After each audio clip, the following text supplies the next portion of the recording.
Hey guys, welcome back to the channel. This is story about what if Naruto creates his own Kenjutsu style part 1. Before I start, please do support for more amazing content and comments for part 2. Do consider to subscribe my channel and share my video to your friends and check out the description as well. Let's start the video. Naruto had always known that bars were the best place to gather information. A bunch of drunken shinobi, letting their guards down, since they were safe at home and surrounded by their fellow comrades. They would even let go of some highly classified information, if the ones high enough in the rankings got drunk enough. Which happened more often than it should. They did, after all, live through the Kyuubi attack and saw their friends and family slaughtered and their village easily destroyed right in front of them. Not to mention the particularly nasty missions most of them had to take after the disaster in order to bring the village back to its former glory, so it made sense that they would have a lot to drink away. And speaking of the Kyuubi, so he was the new Jinchuriki for the Kyuubi. He figured it must have been something like that, considering the way the villagers treated him. Naruto had read about Biju and Jinchuriki in a book from the library, so he knew what it entailed. But why didn't feel any of the Kyuubi's chakra? He didn't even feel particularly malicious towards Konoha. Well, more than he should, considering his situation, which he was sure would be 10 times worse if the Kyuubi was influencing him in any way. Naruto figured whatever seal the Yondaime put on him must have been strong enough to completely block the Kyuubi. Which would make sense, considering the Yondaime was surely his father. Naruto would have to be a dimwit not to at least think so. He was almost an exact replica of the Yondaime, and there was nobody else in the entire village that looked like they did. What Naruto couldn't figure out was why nobody knew that he was the child of the Yondaime.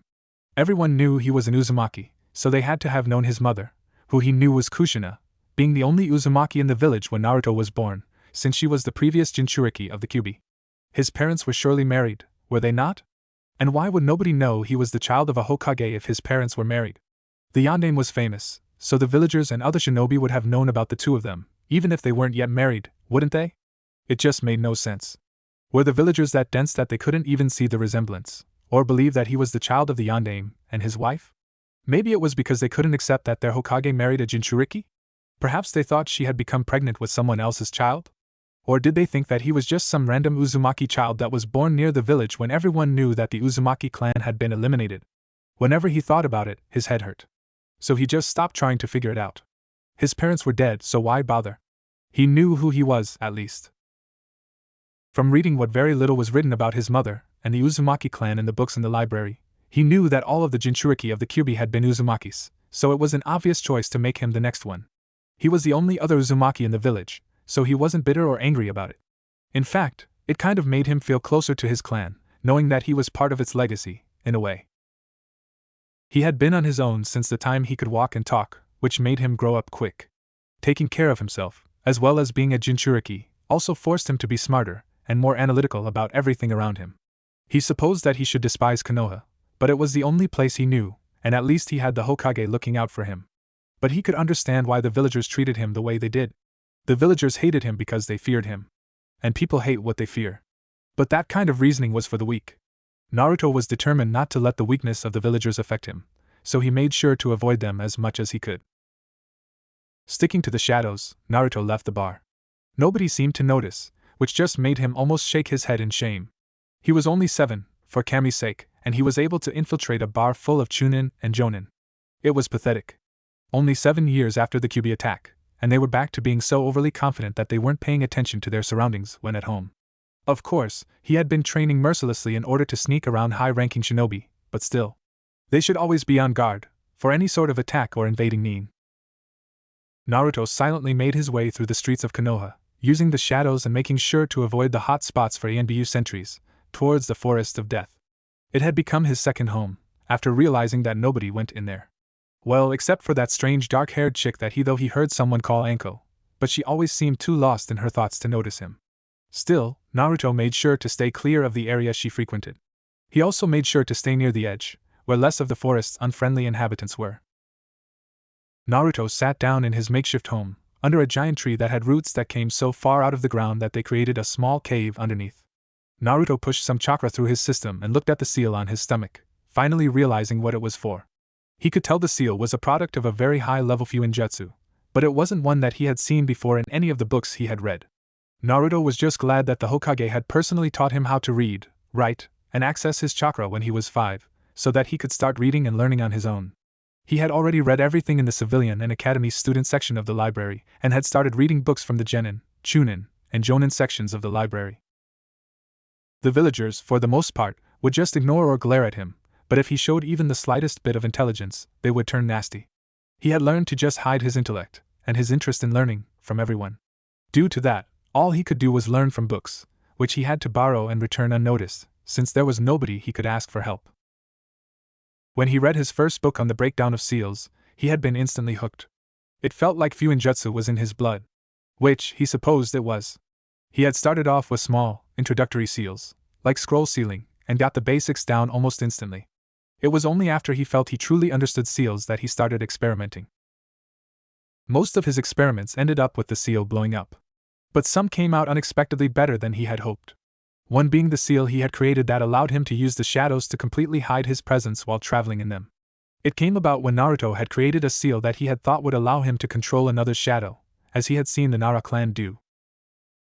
Naruto had basic knowledge on the clans of Konoha, so he knew what their specialties and Kekkei Genkai were. He was annoyed at how much the villagers, and even other shinobi, relied on these clans, believing them to be unstoppable. Naruto wanted to be able to do their techniques, in his own way, to show the village that relying on a clan because of their Kekkei Genkai would be inane. Granted, the Uchiha and Hyuga clans had dojutsus which could not be copied, but the clans were still overconfident because of them, and there were weaknesses to everything. Naruto didn't know what those weaknesses yet were, but he would be sure to figure them out. He wanted to pick apart the entire system Konoha had for relying too heavily on its clans, which were thought to be all-powerful. Naruto was on his 6th test seal when it happened. It was the first time he had mixed some of his blood in with the ink he used on the seal. He had placed the seal on the darkest part of a tree's shadow and, using a hand seal that he had come up with specifically for use with his Fuin jutsu mixed with the rat seal that Naruto knew the Naras used when performing this jutsu, said Fuin, Kagemain no jutsu *. Naruto immediately felt his body being pulled into the shadow, and his chakra blending with it. It felt so strange that he dropped his concentration and he was thrown from the shadow after the seal exploded. Naruto continued working with the same seal, tweaking it only slightly, until he polished it up enough for him to be satisfied, which took weeks. With anything new that he was learning, he wouldn't stop until he felt it was perfect, and he was incredibly judgmental about his work. Finally, Naruto figured out that if he placed the seal on himself, instead of the shadow, and concentrated enough, he was able to completely blend into the shadows. Not exactly what he was going for in the beginning, but he actually felt this was a really impressive and useful technique. Not to mention a good step in the direction he was trying to go in. After successfully staying in the shadows for 3 days straight, Naruto was able to decrease the amount of concentration it took to use the technique. He was just glad that he had so much chakra that he could continuously use it for the time it took to get used to the jutsu. He also tried something new by painting the seal used for shadow travel permanently on his right upper arm. It had burned like it was on fire for a few minutes, but it was definitely worth it. After that was a success, he also painted the one for sealing on his left forearm. Once he felt that he had complete control over the jutsu, which Naruto named Ryoko no Kage*, he started using it as his constant form of travel, only wandering around the village enough without it to make sure that people knew that he was still around. He was also working on refining the Ryoko no Kage to where he could make the shadow he was in larger or smaller, connecting shadows, and the one he was having the most trouble with, teleporting between distant shadows. Naruto also began working on building his body's physical strength, speed, and stamina without the use of chakra, and on basic taijutsu. He didn't use any weight seals, though he knew how to make them, because he knew it would stunt his growth or damage his body if he used them at such a young age. Building strength, speed, and stamina was easy, but learning taijutsu from a book was pretty difficult. That was when Naruto started using his Ryoko no Kage to spy on other Konoha nin. From doing that, he was able to see the many different taijutsu styles that the clans and other shinobi used. Naruto tried doing all of them, finding a style of his own, after incorporating elements from each of the styles he saw. He also started working on his bukijutsu, using all forms of weapons, but mainly focusing on the dual blades that he had lifted from a weapon shop's garbage. The blades were once 2 full swords that had broken. Naruto had taken them home, leveled them to the same length, and sharpened them. They were his favorite possessions. After training in bukijutsu for a few hours, then switching straight to taijutsu after, Naruto slowly began mixing the two, which actually worked better with the dual blades for the type of taijutsu he was trying to refine. He began a schedule of working on bukijutsu, moving into kenjutsu, then finishing with taijutsu, getting his body used to doing one on its own, and being able to fluidly go between the others. Only after he felt that he was proficient enough with his Fuin jutsu, bukijutsu, kenjutsu, and taijutsu did he start working on ninjutsu. He felt that a lot of shinobi relied too heavily on their ninjutsu, which was a mistake in his opinion. The Uchiha clan could copy any ninjutsu with their Sharingan and be able to block it. Some sensor-type shinobi could sense what kind of ninjutsu one was going to use, and any prolific fusing user could put a chakra-suppressing seal on someone. Naruto was determined not to be caught off guard or vulnerable. He thought up every kind of possible situation where he couldn't do one or more type of a jutsu and made sure that he had backup plans and safeguards. Naruto didn't jump straight into performing and learning ninjutsu in the beginning. He first studied the introduction to chakra books. He learned how it works, what it does to and in the body, and about his chakra coils and points. Naruto was a firm believer in knowledge being power. If he knew the very basics about something, then he could build from that, making the jutsu easier to do and stronger in the long run instead of diving headfirst into a jutsu and not really knowing what he was doing. That was how people blew themselves up or spent careless numbers of hours in chakra trying to figure something out when it had such a simpler answer if one began from the very beginning. With that in mind, Naruto's first point of focus was chakra control. He started out with the basic, keeping a leaf attached to his body with chakra, and then learned how to walk up trees and on water. He even taught himself to do some medical ninjutsu, after reading some anatomy books, just to make sure his control was perfect. Gaining full chakra control took a lot more time than he thought, almost 2 months of constant training, but he figured it must have been because he had such large chakra reserves. Once he felt he had full chakra control, he decided to try and learn some low-level jutsu using all the major nature manipulations. He thought that would be the best way to learn his affinity, and also try building affinities towards other natures. He had read that full nature manipulation was so rare that the Sandaime was the only known person able to do it, but Naruto was determined to have them all the same, since his goal was to one day surpass the Hokage in power. Naruto didn't notice any real difference when using D-rank ninjutsu of varying nature manipulations. It was when he tried using some C-ranked one from a book that he swiped from a jonin that it became apparent. Wind techniques seemed to take the least amount of chakra for him to do, while earth took the most. Since Naruto figured wind must be his affinity, he decided to work on the natures he did not have an affinity with first. As was Naruto's custom, he first read about how to mold his chakra into each element, and what kind of reactions could occur when doing so. He also made sure to read books on physics and biology, so that he could understand the very makeup of nature. Those books looked barely touched, much to his disappointment. If shinobi were going to use nature manipulation and transformations, they should understand what they were working with. By the time Naruto was 9, he had himself a healthy repertoire of B and C ranked jutsu of varying nature manipulations. He decided not to learn any more until he perfected his favorites, and was able to do them with very little, or no hand seals. He felt that he needed to get his body and chakra more accustomed to the natures before going into the higher ranking ninjutsu. It was then that the Hokage suggested to Naruto, via letter, that he would like him to attend the academy. The Hokage wrote that he felt bad about Naruto being on his own all the time and that he should be around children his own age. The Hokage's real reason for enrolling Naruto into the academy, however, was because he was worried about how Naruto was able to just disappear and reappear whenever he felt like it. Even his crystal ball would not be able to find him. He knew that the villagers were much less than warm towards the boy, and he hoped that Naruto wasn't planning anything, or getting involved with anything dangerous. He thought that making some friends his age would discourage the boy from hating the village and turning into a potential threat. He made sure to tell Naruto the day before classes started, just in case he was indeed planning something. The Sandaime liked the boy, and felt responsible for him, but he was the Hokage first and foremost, so the village's safety came first. Naruto did not want to go, since he knew everything that the academy could teach him already and his skills far surpassed academy level anything. He knew that he could not refuse though, because there was definitely an underlying order in there for him to attend, not that it was just a suggestion like the letter read. Naruto did not want to waste his time, or ruin his rigorous training schedule by going to classes, so he decided he wanted to try something new. He used Ryoko no Kage to get to the river that flowed through the forest of death and began creating one of the most difficult seals he had ever done. He had to make it right the first time he executed it, because it would take most of his chakra to do this, and he didn't have time to experiment and recharge his chakra to retry like he usually did. It took Naruto 12 different tries on writing up the seal before he felt confident that it was the best he could do. He chopped off a large log from one of the trees in the area and placed his seal on top. He then cut his hand, putting some extra blood on the log, since Naruto had started mixing his blood in the ink for all of his seals to make the seals stronger, and to give him more control when using them.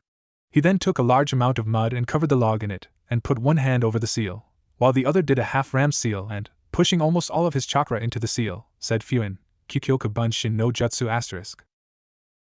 Naruto had noticed that there were clones for each of the different nature manipulations, but he had figured that a wood clone would be able to take more hits before it dispelled since wood was so sturdy. He thought that mixing two natures would also make the clone even sturdier and, after thinking it through, decided that mud would be the best, considering they were both earth-based. Plus, the two nature manipulation mixed with the seal should make anything less than a killing blow dispel it. The seal was also meant to lower the amount of chakra the clone was able to use, so that it didn't run out. He would have spent more time perfecting and practicing creating the clone while going to class and then switch with it, but he didn't want to chance it. Naruto knew that there was no way to completely replicate his full personality into the clone, so going for a few days then sending in a clone that seemed like a different person would definitely catch attention. Also, if there were any Hyugas in the class, the clone would be able to fool them if they didn't study him too hard, but he was sure they would notice something different with his chakra coils and points if him and the clone switched places. The same if there was anyone from the Inuzuka clan. It was not so uncommon for someone to have a scent of wood when in Konoha and for a kid to smell like mud. They would probably just think that he had been playing outside a lot. But the original scent would not have such a distinct wood and mud smell. If there was someone from the Aburain clan, their insects would be able to smell the difference, as well. So the only choice he had was to send the clone in his place from the very beginning. He looked over the clone carefully, after it was formed, using the last of his energy to make sure everything looked alright.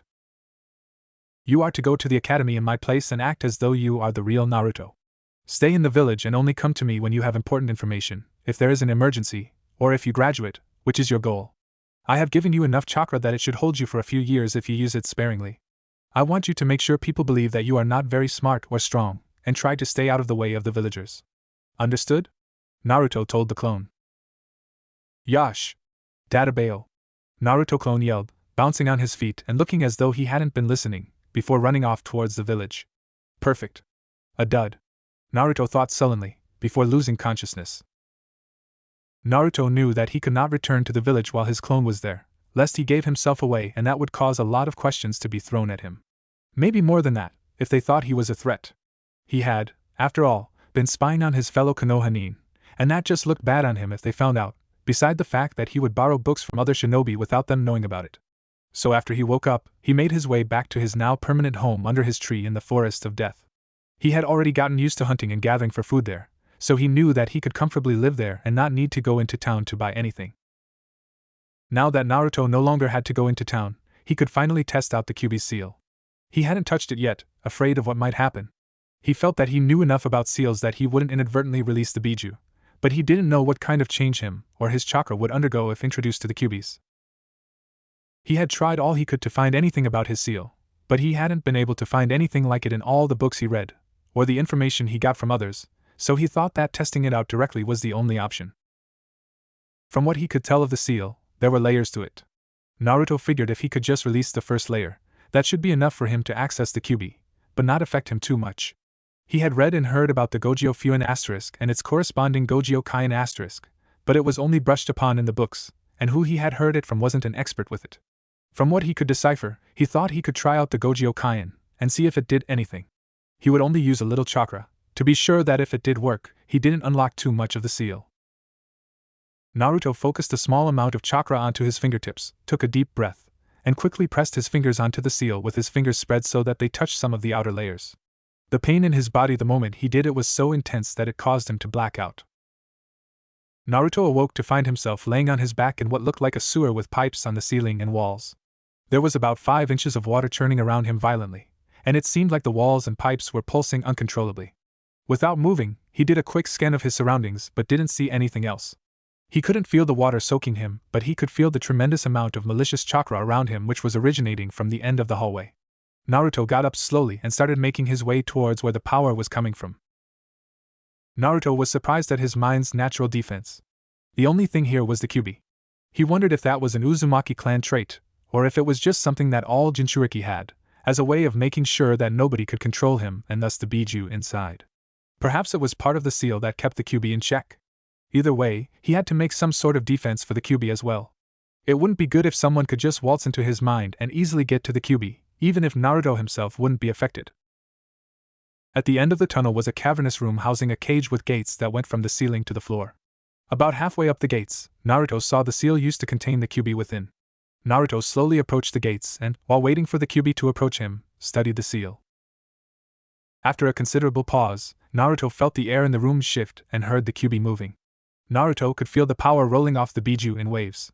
He had never felt power so strong. Naruto was almost choking on the amount of malicious chakra coming from the cage. Before the Kyuubi was able to finally lay eyes on his container, Naruto did the only thing he felt right doing when meeting with such a powerful being. He kneeled with one knee on the ground, placing the fist of the same side next to it, and his other hand on the knee bent pointing upwards, head down in the traditional pose that shinobi gave to their commanding officer. It took the Kyuubi a minute before he could say anything. Truthfully, he was surprised. No human, especially his Jinchuriki, had ever kneeled before him. They usually just barged into his space, demanding power, or they would just leave him alone completely. The Kyuubi started getting excited, though he did not show it. Perhaps this one can be used. I still cannot control him, due to this damnable seal, but I may be able to coerce him into removing it enough for me to take over. I see that you recognize true power, human, the Kyuubi said, looking down at Naruto. What has brought you to me before the prearranged time within this seal? The Kyuubi knew what the seal was meant for. It had already started adding very nominal amounts of his chakra into the boy's pathways, but only enough for his body to get used to it. There were still supposed to be years before the seal released its first layer. I wish to make a partnership of sorts, Naruto said, still from his kneeling position, thinking quickly. He did not know that he would be meeting the beast when he tested the seal, but he knew that this meeting could turn out in his favor if he played his cards right. He knew that the Kyuubi would not be happy with his request, but he was going to try and do this the best way he could, in order to be on good terms with the Biju. I do not partner with humans, the Kyuubi growled angrily. The human was not displaying any signs of fear, and the Kyuubi had to decide if he should try and scare the human into obedience, or if it would give it willingly. The Kyuubi could not tell what was in this human child's mind. It both annoyed and fascinated him. He had never met a human he could not read, and this one before him was quite the enigma. I said of sorts, Naruto replied.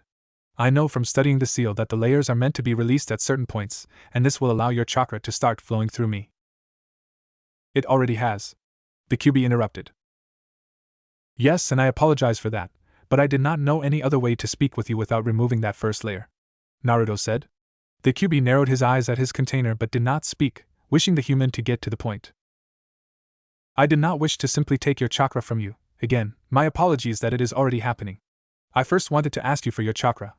I feel that everyone should become strong using their own power, not someone else's, but seeing as how we really have no choice in the matter, I see no other option, unfortunately. You are asking to use my chakra, the Kyuubi stated, more than asked. Yes, this human was certainly the most confusing that he had ever come across.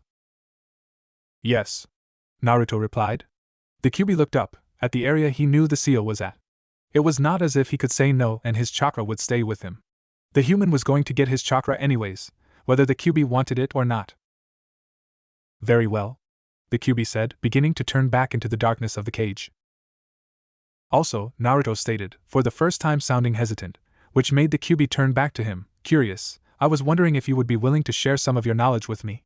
I have no family or sensei to teach me anything, and although I feel I have been able to come far, considering my situation, I believe that knowledge is the truest and most dangerous kind of power, and I can only get so far with the books in the library. Now the Kyuubi was really intrigued. Most humans didn't find knowledge to mean much of anything, which was misguided on their part. It seemed like this human child recognized the power that knowledge could bring. Why do you desire knowledge? The Kyuubi asked. I wish to bring about change, Naruto simply said. Continue, the Kyuubi said while narrowing his eyes in annoyance. The way the village is now is deficient.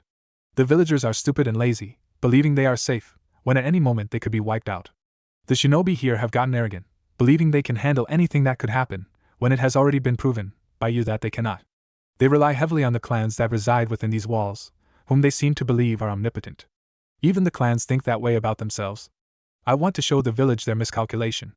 I want them to know that they are not nearly as powerful as they believe. I want to show them true power, so they will absolutely understand it. Naruto finished, with slight anger and bitterness in his voice. Oh yes, the Kyuubi was definitely happy with his new container. He wondered if the human could hear the beginnings of insanity in his own voice. All of the things the human child listed were things that the Kyuubi himself felt. He briefly wondered if he had already been influencing the child through the seal, but disregarded the thought. The seal was unfortunately foolproof against that. This container was definitely going to work for him. If the child wasn't still kneeling in front of him, the Kyuubi would have laughed at his luck. I allow you to use my chakra as you see fit. It is your responsibility to access it and control it. It will not be my fault, nor will I help, if you go too far with it. As for the knowledge, I will offer it when, and if, I feel like doing so, the QB said, returning to the darkness of the cage. Thank you, Naruto said, finally standing up after he could no longer hear the QB moving. Naruto was unsure of how to return to his body, so he decided to do a chakra pulse, in hopes that it would jolt him awake, which it certainly did. The moment he returned to his body, he regretted it. It felt as though hundreds of shards of glass were shredding up his body from the inside. The pain was so immense that he couldn't move and tears started flowing from his eyes. It truly felt like he was dying. Naruto now realized why the seal was set up the way it was. The first layer was meant to loosen once his chakra coils had finished developing, and he had unsealed it before then. He knew the only thing he could do was try his best not to fight the invading chakra of the QB. If he did, it would take a lot longer for his coils to get used to it. He just hoped he would actually live through it. It took half an hour of excruciating pain before Naruto was able to move again. It took another day and a half until the pain had completely receded. It was only then that he attempted to access his chakra. His body felt as if it was burning for a few minutes, but the longer Naruto drew upon the chakra, the more his body got used to it. Once the burning feeling had gone away, Naruto decided to try out how much the QB's chakra interfered with his control by trying the simple leaf test. The second Naruto tried to push the small amount of chakra required into the palm of his hand to make the leaf stick there, the leaf blew up in a fiery explosion that left Naruto's hand with third-degree burns, which began healing almost immediately. Well, shit, Naruto thought angrily, I have to start all over again. A sudden surge of rage made him take his frustration out on a enhanced dummy he had created, until he felt calm and clear-headed again. And my emotions are affected too. Just great. Best start from the beginning. Again. Naruto began collecting a pile of leaves and, as an afterthought, put on some shinobi-grade fingerless gloves. Better safe than burned.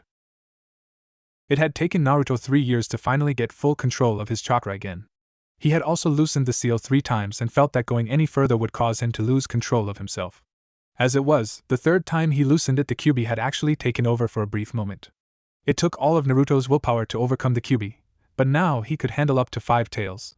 He constantly had to hold back the malicious chakra and killing intent that would roll off him and also control his emotions, which had become more volatile. Naruto had to relearn his chakra control every time that he loosened the seal, but felt that if he were to do it again, it would only take a short time for him to regain control. He had finally realized why releasing a layer of the seal messed up his chakra control. Naruto's chakra before infusing with the QB's was only slightly unstable, since his coils were still developing, whereas the QB's would ebb and flow through his system. Sometimes there would be a large burst of it, and sometimes it would be just a small amount more than his own. Naruto had finally gotten his coils to stop pulsating the QB's chakra and now had fully developed larger coils that kept a consistent amount of his chakra flowing through them that had started to fuse with the QB's. During that time, Naruto had also perfected his own method of taijutsu and kenjutsu. He had also advanced to where he could use the few ninjutsu he favored with only one hand seal. Working on his genjutsu had been the hardest. You could know the breakdown of genjutsu, but without a proper sensei to teach you how to do it, it was impossible to do. Oddly enough, that was where the QB stepped in and started instructing him and giving his some pointers, not to mention incredibly violent and gory ideas. Since releasing the seal the second time, Naruto and the QB were able to converse with each other telepathically, which was more of a blessing than a burden, as Naruto had found out in this case. The QB had started out calling him names and yelling at him when Naruto had first started trying his genjutsu out on a clone. After the botched genjutsu attempt, the QB had started actively including himself in all of Naruto's training, even going so far as to actually give him some jutsu. With the help of QB's chakra running through him, Naruto was also able to master fire nature manipulation. Naruto was in the middle of learning Katan, Hinoiki *, which was a modified version of one of QB's own attacks that the QB was teaching him, when he felt his clone approaching quickly. He had to immediately cut off the jutsu, lest his clone run straight into the fire. Kami, I really did screw this one up, Naruto thought. First, his clone almost runs straight into its own death or, well, dispelment. Then when he stops in front of the original, he was wearing a bright orange jumpsuit and ridiculous-looking goggles on his head. Naruto didn't even know they sold anything like that in Konoha. Of course, he wouldn't have been able to buy it either way. All of the things Naruto owned were taken from garbage cans and fixed up, except for his ink, which he made himself. Naruto wondered how his clone could have gotten from the moss green short-sleeved shirt, black shinobi pants, and black sandals that he was created in, that matched the original's clothing, to that. His thoughts on his clone's appearance left his mind when he saw the look of utter excitement in his clone's eyes. Mizuki-sensei is so awesome. You won't believe what he told me. I never would have thought, since Iruka-sensei is usually the only one that pays attention to me, But that's the clone began, talking quickly and animatedly, with his hands flying and feet bouncing when Naruto cut him off, rubbing his head. What are you here for? I told you to only come here if there was an emergency or when you graduate. That's what I'm saying, Databeo, the clone said loudly. This is my chance to graduate. I could never create a clone, which was what we needed to pass, so Mizuki-sensei said that he knew a way that I could graduate besides that. He said if I take the scroll of sealing from Gigi's house and learn something from it, I could graduate. Naruto contemplated destroying his clone for its stupidity. Obviously, this Mizuki-sensei was trying to get his clone to steal the scroll from the Hokage's home so that he could take it from his idiotic clone scot-free. He assumed that this Gigi was the Hokage, since his home was the only place the scroll would be. But then he thought more about it. This could actually be good. If he were to get his hands on that scroll, he could learn some really powerful jutsu. And it would be simple to set up this Mizuki, if he was as stupid as he sounded. Do you think that you could get this scroll from the Hokage? Naruto asked his clone. Of course, Databeo. I know his weakness, the clone said with a fist pump. Naruto highly doubted his clone actually knew the Hokage's weakness, but the clone was still a part of himself, if only slightly, and should have enough skill to at least get a scroll. Especially if this Mizuki had already subdued the guards, which he was sure to have done in order to let Naruto's clone get to the Hokage's home uninterrupted. Alright. Quickly go and get it, then find a hidden spot to look it over. I will be there when you get back, Naruto told his clone. The clone was as simple as he thought. It didn't even wonder how the original was going to know where it was coming back to. Before the clone could run off, Naruto used Ryoko no Kage to enter his clone's shadow, following him to the Hokage's residence. As Naruto had thought, all of the guards were laying around outside, though he doubted his clone noticed, since it climbed through a window on the top floor. He could still smell the lingering scent of a poison in the air, which meant that it was just recently used. He recognized it as a non-lethal one, luckily for the perpetrator. Killing the guards of the Hokage's home would get him caught immediately. The suits they wear have a seal on them that is directly connected to their heartbeat. Once their heart stops beating, a red alert is sounded to all high-level shinobi, all of whom would surround the residence within seconds. So the traitor Mizuki wasn't as dim as his clone, at least. Naruto was curious to see how his clone was going to subdue the Hokage. The second his clone opened the door from the room they entered into to the hallway, he actually held his breath in anticipation. Overpowering the Hokage was out of the question. The only thing his clone could do was somehow distract the Hokage. Using the knocked-out shinobi outside would be the best option, but they would have to move fast if they did that. The Hokage might even set off the alarm before the clone could finish speaking, which would make it impossible to get the scroll. That's why Naruto was there. If his clone could get the Hokage out of the house, or even just further away from where it was, but could not make it to the room that housed the scroll, Naruto could use the shadows to get into the room and get it himself. He hoped there would be enough confusion that he would be able to escape with it unimpeded. Naruto? What are you doing here? The Sandaime asked with confusion on his face when he saw the clone in the hallway. Oiroke no jutsu asterisk. Naruto could almost feel the heat on his face. That was the most humiliating thing he had ever seen. His clone actually transformed into a naked woman. Not only that, it actually knocked the Hokage out from a nosebleed. He couldn't believe that worked. Nor could he believe that his clone would do something as horrendous as transforming itself into a woman. He hoped that was the first time his clone had used that technique, or that nobody else had seen it do it. The Naruto clone then made its way to the room the traitor had told him about.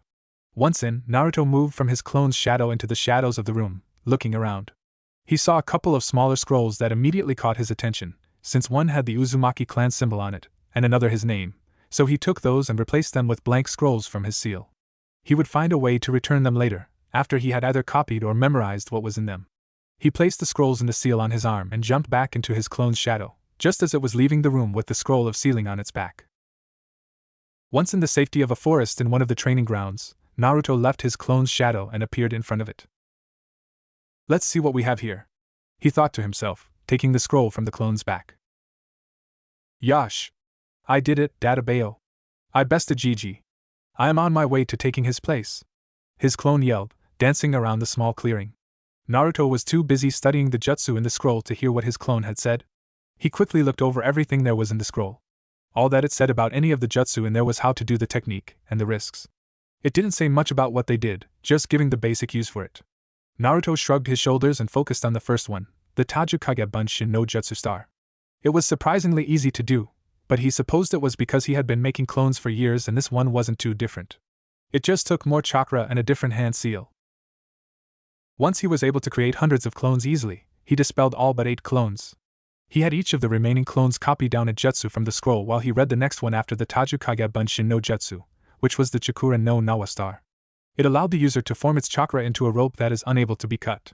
Naruto couldn't understand why this was forbidden, but he guessed that maybe it was because perfect chakra control was needed and it could cause death from chakra depletion if not done properly. While his clones were copying down their jutsu and his original clone was still dancing around and singing some absurd song that Naruto was ignoring, he got down to learning how to mold his chakra out of his body and into the form of a rope. It wasn't long before Naruto sensed the chakra signature coming their way. Naruto melted into the shadows while his clones were just finishing their copies. Once the clones had finished, they gave the copies they made to Naruto, while his original clone closed up the scroll and put it on his back, and then dispelled. The second they did, Naruto understood why they were forbidden, besides needing large amounts of chakra. All the information his clones had copied was now in his head. He didn't even need the copies anymore. Oh, this is definitely useful, Naruto thought to himself, elated that things had worked so well in his favor. Perhaps his defective clone wasn't as inadequate as he had initially thought. Ideas for the uses of the Kage Bunshin starting bombarding his mind, even as he watched the pursuer reach his clone. Naruto! The pursuer yelled at his clone. Even though they were not going after him, Naruto tensed, ready for battle. Iruka-sensei. I did it! I learned a technique from the scroll. So do I pass? Am I a genin now? The Naruto clone asked the dark-skinned man with the scar across his nose that had jumped into the clearing. So this is not the traitor. Naruto thought to himself. The second one I feel nearing must be the one then. What do you mean? Who told you that? Iruka asked the clone. Mizuki-sensei. He said that if I learned a technique from the scroll then I would pass. Did I say that? I don't remember what I said. Either way, you served your purpose. Now hand over the scroll, Mizuki said, jumping out of the brush. Naruto made sure to get a good look at the traitor and continued focusing on him, instead of his clone and the other shinobi, for any sign of attack. It would seem that neither of the two shinobi could sense him, so Naruto determined that they must not be any higher than Jonin. They were most likely Chunin, though, since neither of them immediately went to attack and instead started talking. Only Chunin and Genin would stand around chatting during such a time. Jonin and Anbu would attack first, ask later. Naruto watched in boredom as the traitor continued speaking to the Naruto clone and Iruka, throwing out insults at the clone and stating his plans for getting away with the scroll while blaming Naruto for stealing it. Also spewing out the truth about Naruto and calling him a demon. This is getting ridiculous. Who stands there, telling people their plans like that? And why isn't the other Chunin doing anything? Just fight already, Naruto thought. This has got to be the second most absurd thing he had seen, right behind that abominable jutsu his clone had used earlier. It was only after Mizuki told the Naruto clone that Iruka hated him that the traitor finally made his move, but Naruto had seen the attack coming and was prepared. Mizuki threw his Fuma shuriken that was on his back at the Naruto clone, which Iruka quickly covered with his body. Before the shuriken reached Iruka and his clone, Naruto sent out his chakra rope, making it as thin as possible in order to not be seen, through the center of the weapon, causing it to slow down, so that it didn't go into Iruka's back too far. Though Naruto was a safe distance from the three, he could still hear Iruka telling his clone that he didn't hate him. Touching, Naruto thought sarcastically. Naruto watched his clone look up at Iruka and then run off. Oh good Kami, Naruto thought, immediately taking off after his now crying clone. He was most certainly dispelling that thing when he had the chance. Once he was close enough, he shot his hand out of the shadow, grabbing onto the ankle of his clone, which caused it to face plant onto the ground. Where do you think you're going? Naruto whispered to his clone. I'm leading Mizuki-sensei away from Iruka-sensei. I don't want him getting hurt anymore, the clone said, sniffling. That's very nice and all, but you are aware that for the traitor's plan to work, he has to kill your Iruka-sensei, right? Naruto said slowly, so that his clone would understand. It seemed that the clone did, because his eyes got large and he wiped away the tears, looking around the forest. They're coming, don't worry. Just be quiet and wait for the right time, Naruto told his clone, melting back into the shadows. And just as he disappeared into the shadows, what looked to be Naruto came barreling out of the brush, to stop just behind the tree they were next to, closely followed by Mizuki. Clever, Naruto thought, looking at the Naruto facing off Mizuki. Naruto watched as more talking and insults were thrown with a silent sigh, before Iruka cancelled the transformation. Only then did the fight commence. Naruto was very unimpressed. Neither the traitor nor Iruka seemed to be very strong. Not only that, but neither used any ninjutsu or taijutsu. All they did was throw weapons at each other. It looked like Iruka was losing horribly and was going to be killed. He saw his clone, out of the corner of his eye, put his hands in the seal for the Tajukage Bunshin no Jutsu. Naruto raised his eyebrows in surprise, but quickly touched the clone and transferred just enough chakra into it for it to be able to pull off the jutsu. So that was what the clone was dancing around and singing when he and the other clones were working on the scroll. "Don't you dare touch Iruka-sensei!" All of the Naruto clones yelled, jumping all at once onto Mizuki. Naruto was impressed, but wouldn't dare admit it, at the way the clones pummeled the traitor. He himself would have killed the man, but it was best that his clone did it and let the man live. In a way, it was his clone's fight, and having the traitor alive would prove his innocence after the man was interrogated. Once the unconscious traitor was tied up, Naruto watched as the severely wounded Iruka gave the clone his headband and told him that he had passed. Naruto silently crept away, relieved that the evening had gone so well. Naruto felt more comfortable in the forest than he ever did in his apartment. Since he began living there, Naruto had become accustomed to the environment. He actually felt a kind of connection with it. He had developed a bond with some of the animals in the forest, such as the bears and tigers, which he would sometimes hunt with, as they had started treating him like one of their own. That might have been due to the Kyuubi's influence, but he still felt it was partly him. He even got to practice his medical ninjutsu on them when they got hurt. He was also able to hone his sensing abilities since it was crawling with creatures. He could only sense things in his immediate vicinity, but it was much better than before, and he was attempting to expand how far he could sense. So it was with a resigned sigh that he made his way back to his forest home to start packing up his belongings. Now that he was a genin, it was time he dispelled his clone and moved back into town. He still had until tomorrow to prepare himself for being around people again. As he was approaching it, however, he could feel that someone else was already there. The chakra signature was familiar, and it seemed like whoever was there was waiting for him, so he came out of his shadow and approached slowly. When his tree came into view, he saw the woman, Enko he remembered, sitting on top of the roots which made up the roof of his house. "Congrats," she said, looking at him. It was with a start that he realized she must have known about him and been watching him this whole time. But he hadn't been able to tell at all. "How did you know?" he asked tensely with a deep frown. "The snakes," she said, holding up her arm that had previously been hidden from him, that had a snake curled around it. Naruto wanted to smack his head at his negligence. Of course. He thought angrily, snake summons. That was why some of the snakes seemed so strange. I won't be making that mistake again. Thanks for the warning, Naruto said angrily to the Kyuubi. It seemed inconsequential, and I am not your radar for such things. You should have figured it out yourself. The Kyuubi responded, annoyed. So? Did you want something? Naruto asked, preparing for a fight. He did not sense any killing intent coming from her, but that didn't mean she was not looking for a fight. Depends. Did you find out anything useful? She pointedly asked, showing him the back of her neck. Naruto's eyes narrowed at what he recognized there. So she was asking him if anything about the cursed seal of heaven was in the scroll of sealing. I might have seen something. I'll need some time to work it out though, he told her. Enko nodded and stood up. Later, she said with a wink and a grin, turning around with her hand held up and parting before disappearing into the woods. Naruto stomped angrily under the roots and started sealing up everything into his arm seal, trying to calm himself. He did not like being caught off guard. Once everything was sealed, except for his bedding, he created some shadow clones and started training. That only worked when I didn't know what it was, Naruto said out loud, after he had finished training the next morning. The snake that was in the branches above him jerked then, with a poof, disappeared back to where it came from, having its place taken by Enko. Looks like you've learned some pretty strong jutsu. But do you think you could use them well in a fight? Enko asked mockingly. Naruto just snorted in response. Let's test that out, shall we? It's been a while since I had a good fight, and it looks like you could give me one, she said with a vicious smirk, cracking her knuckles. Yes, but you're a jonin and I'm just a genin. That's a big difference in skill, Naruto said with his own smirk, getting into a defensive stance. Details? She replied with a shrug, before charging him. Naruto was starting to like this one. He could feel the Kyuubi agree. It was later that day that his clone came to find the area demolished. Trees were uprooted and destroyed, the ground was covered in small craters, and there was smoke still lingering from scorched areas. Walking through the destruction, the clone found his creator, lying on his back on the ground, spread eagle style with his clothes burnt, cut, and stained with blood, watching the sun set. The only indication Naruto gave to his clone to acknowledge its presence was shifting his eyes in its direction momentarily, before looking back at the sun. Lose a fight? His clone asked, sitting next to him. She'd like to think so. But it was more of a draw, Naruto replied. He heard the Kyuubi snort.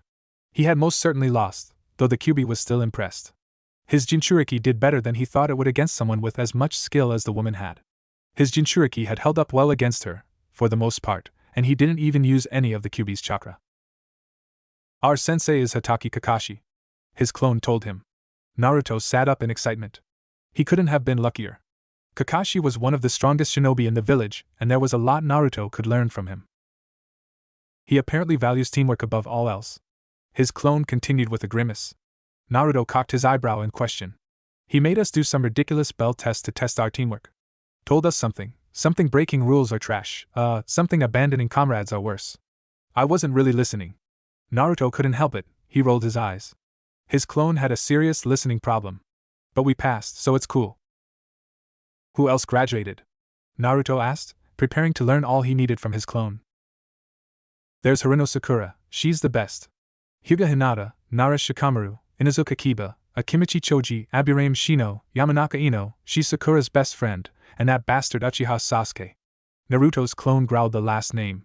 Naruto's face had gone into a deeper frown the more names his clone said, and gone the deepest with the last name. He failed to notice the Kyuubi bristle slightly at hearing the name Uchiha.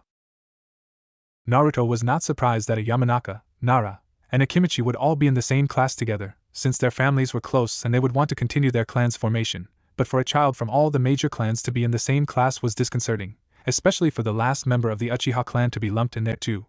Perhaps there was a law enacted that forced them to have children at the same time? But that seemed excessive. He didn't think that anyone could force someone to get impregnated at a specific time. But they might be persuaded to without them noticing. It made him wonder if the Hokage wasn't as ignorant about the clans as he seemed. If a child from each of the clans were put on teams together, they would be forced to work together, and know each other's strengths and weaknesses. It would make them realize that their clans were not supreme. Seems you don't like the Uchiha, but you have feelings for the Haruno girl, Naruto stated to his clone, intrigued. He was unaware that his clone would be able to have strong feelings towards people. Seems there were some good portions of the seal he made to create the clone. It's going to be an interesting team. Yup. One day Sakura-chan will realize that I'm better than that jerk Sasuke, and she'll get over him, and go out with me. And that bastard Sasuke is my rival. I'm definitely gonna beat that asshole into the dirt. The clone yelled in exuberance. Wait, how did you know they were my teammates? They decided teams by grades. Do you know everyone's grades? That may be the case in normal circumstances, but this is highly unusual. They wouldn't separate the Ino-Shikacho team, so they will all be together. The Hyuga, Inuzuka, and Aburame will be together, since they are from the other prominent clans and the heads of their clans would want them with another member of a clan. That leaves me, the Haruno girl, who is a civilian, and the Uchiha, whom isn't really a member of a prominent clan anymore since he is the last of his, to be on a team together. The throwaways. Naruto thought to himself, only slightly annoyed. It did make sense after all. A look of comprehension came over his clone's face. So does it happen now? His clone asked quietly, looking down at its hands clasped tightly together in its lap. Naruto turned to his clone and nodded. Can you promise me something? I was going around telling everyone I was going to be the Hokage someday, you know. His clone said, with a far-off look in its eyes. Well, it was more than that. I was actually promising everyone that I would do it. Could you keep that promise for me? Naruto sat in silence for a while. When he thought about it, it wasn't so bad of an idea. Naruto had thought to just be powerful enough to be an NBU captain, or someone of great influence. But he would have much more power as the Hokage. The power to actually make some real changes to the village that were long overdue. He would just have to add learning politics into his routine. I can do that, he promised with a nod. His clone gave him a reassured smile. Thanks, it said before Naruto dispelled it. We should have used it as a training dummy, the Kyuubi said. It would have dispelled when I ripped its tongue out. Besides, you only say that because you enjoy seeing the shit get kicked out of what looks like me, Naruto accused. He didn't get a reply. The next day found Naruto meeting with his team for the first time. It was also the day of their first mission. He had arrived at the prearranged meeting place to find his teammates, already there waiting. Naruto knew that Kakashi was habitually late, due to visiting the graves of his deceased teammates. He had seen him there on many an occasion. Naruto, You're late! A pink-haired girl yelled at him, attempting to punch him in the head. Naruto blocked her punch with his arm. Usually, if someone were to attack him like that, he would attack back, but he assumed this was some sort of greeting of hers, odd as it was. Apologies, he simply said without feeling, moving away from her and the Uchiha to lean on a tree with his arms crossed. His other two teammates stared at him with surprise in their eyes. They had also just realized that he was not wearing his usual orange jumpsuit. The Uchiha was about to say something when Kakashi showed up. Naruto had been sure to arrive just before their sensei so that he could spend some time training, instead of waiting around. He had sent a Kage Bunshin to watch Kakashi and dispel when he was on his way. Sorry I'm late. There were these bandits and Naruto, what are you wearing? Kakashi asked with surprise. 3 sets of eyes turned to Naruto in unison. Clothes, he replied. He was wearing his usual moss green short-sleeved shirt and black shinobi pants and sandals, but he was also wearing a black trench coat, which housed all of his weapons, except for his dual blades which were in the seal on his arm. The trench coat and slouch he was utilizing were to hide the fact that he was taller than his clone had been by a couple of inches, and that he was also more muscular than it had been. He had changed the cloth on his hatay to a longer black one and tied it around his forehead. Yes, but what happened to the Kakashi made a waving hand gesture in his direction. Orange? Naruto just shrugged in response. He knew that his clone had acted differently than him, but he would be damned if he acted as brainless as it did. He felt agreement from the QB. Naruto, are you okay? Sakura asked, with real worry in her voice, slowly approaching him. He looked to her momentarily, before dodging 5 shuriken that were thrown at him and grabbing the foot of the Uchiha when he tried to kick him. It's an imposter! The Uchiha yelled, backing away from Naruto with a kunai in hand. Naruto just sighed. Hataki-sensei, will you please tell Uchiha-san that I am not an imposter? He said, looking to his sensei. They all jerked at how he addressed Kakashi and Sasuke, while Sasuke continued to try and fight Naruto with renewed vigor, if you can call that fighting. Naruto thought, internally rolling his eyes. Pathetic, he heard the QB add. Kakashi removed his hatay from his Sharingan and activated it, looking at Naruto with it. It's the real Naruto, he said with shock in his voice, covering back up his Sharingan. He had thought that it was an imposter as well. But how Naruto knew about the Sharingan and what it could do, he was curious to find out. Kakashi narrowed his eyes, as well as everything else that Naruto was hiding. I think you have some explaining to do. I think we have a mission to do, Naruto shot back calmly. Their eyes widened slightly in remembrance. They had been so distracted by the changes within Naruto that they had completely forgotten about their first mission. Right, well after then, Kakashi said, giving him a serious look. Naruto just nodded and pushed off from the tree to head to Hokage Tower to get their mission briefing. Everyone followed after him, staring at his back tentatively. Well, the Haruno girl was staring at his back tentatively. He could feel the glare from Kakashi and the Uchiha trying to burn a hole in his back. Naruto just sighed internally. This is definitely going to suck, he thought. Good work, everyone, the Hokage told them after their latest mission. He glanced at Kakashi and they had one of their silent conversations which Naruto was able to pick up on easily. They seemed to be having those after every mission briefing. Notice anything? The Hokage's look asked. He had been surprised with Naruto's sudden change as well and had told Kakashi to keep a close eye on him. Only the usual odd behavior. He still hasn't used any real skills yet, Kakashi's answering look said. Think we should test him? That would be best. The Hokage hummed out loud before nodding to himself. Well, I know that it is unusual for a new genin team such as yourselves to do anything but D-rank missions, but you have shown exceptional knowledge and skills, so I think it should be alright to give you a C-rank mission, the Hokage said with a smile. Naruto refrained from rolling his eyes, keeping his face blank. So blatant, he thought to himself. It's a protection mission. Tazuna-san, could you please come in here? The Hokage asked. The man that walked in had a grumpy look on his face with the body of a hard worker that drank and ate just a bit too much. The hair on his head and goatee were both light gray. He pushed the glasses further onto his nose before taking a swig out of the bottle he had in his hand as approached Team 7. What, this is it? Kids? He asked, with obvious annoyance. Sasuke glared at the man. You'd better be good. The second they set out from Konoha the next morning, Naruto felt 2 shinobi watching them from the trees. He decided to wait and see what they were up to before attacking them. Kakashi was keeping a close eye on him, and he didn't want to give away too much yet. He had even finally activated his weight seals, so that he would move slower. He knew they were to head east to get to Mizuno Kuni, but decided to walk in the back of the group, hoping to avoid conversation. When they came across a puddle on the road, Naruto saw Kakashi glance at it, signifying that he had noticed as well. Naruto had to decide if he wanted to do anything, or just let Kakashi handle it. By the time Naruto had come up to the puddle, he had deduced that it wouldn't hurt anything if he messed with the puddle a bit. He purposely splashed his foot down onto the puddle. The second his foot touched the surface of the puddle, he shot his chakra out through the bottom of it in the form of a spike.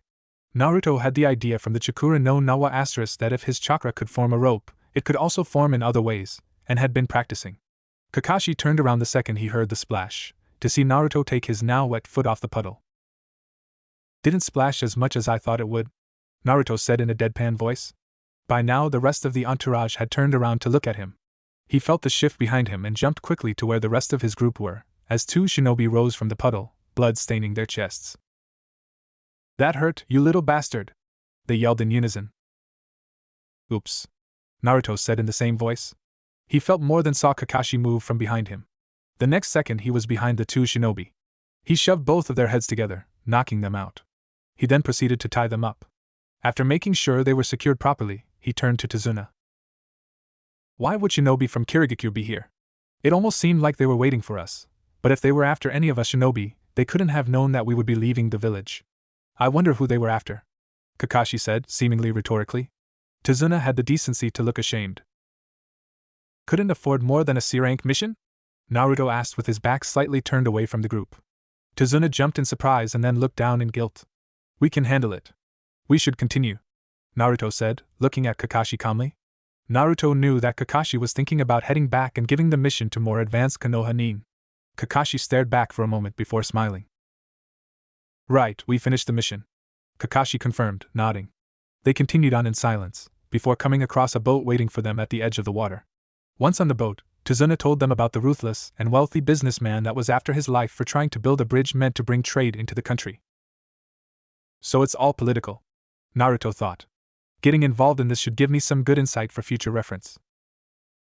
Once landing in Tazuna's hometown, Naruto felt an aura he had never encountered before. The killing intent from one of the chakra signatures he felt was so strong, he was actually impressed. "What do you reckon?" Naruto asked the Kyuubi. "We can probably take him if you go all out, but he's about the level of the one with that damnable eye. It would certainly give yourself away if you engaged him," the Kyuubi responded. Naruto had noticed that the Kyuubi seemed uncomfortable when Kakashi had used the Sharingan on him before to check if he was the real Naruto. So he figured that Kyuubi had a reason to not like that eye, and Naruto knew not to ask him anything. The Kyuubi would tell Naruto if he felt it necessary, but if not, he wouldn't say a word.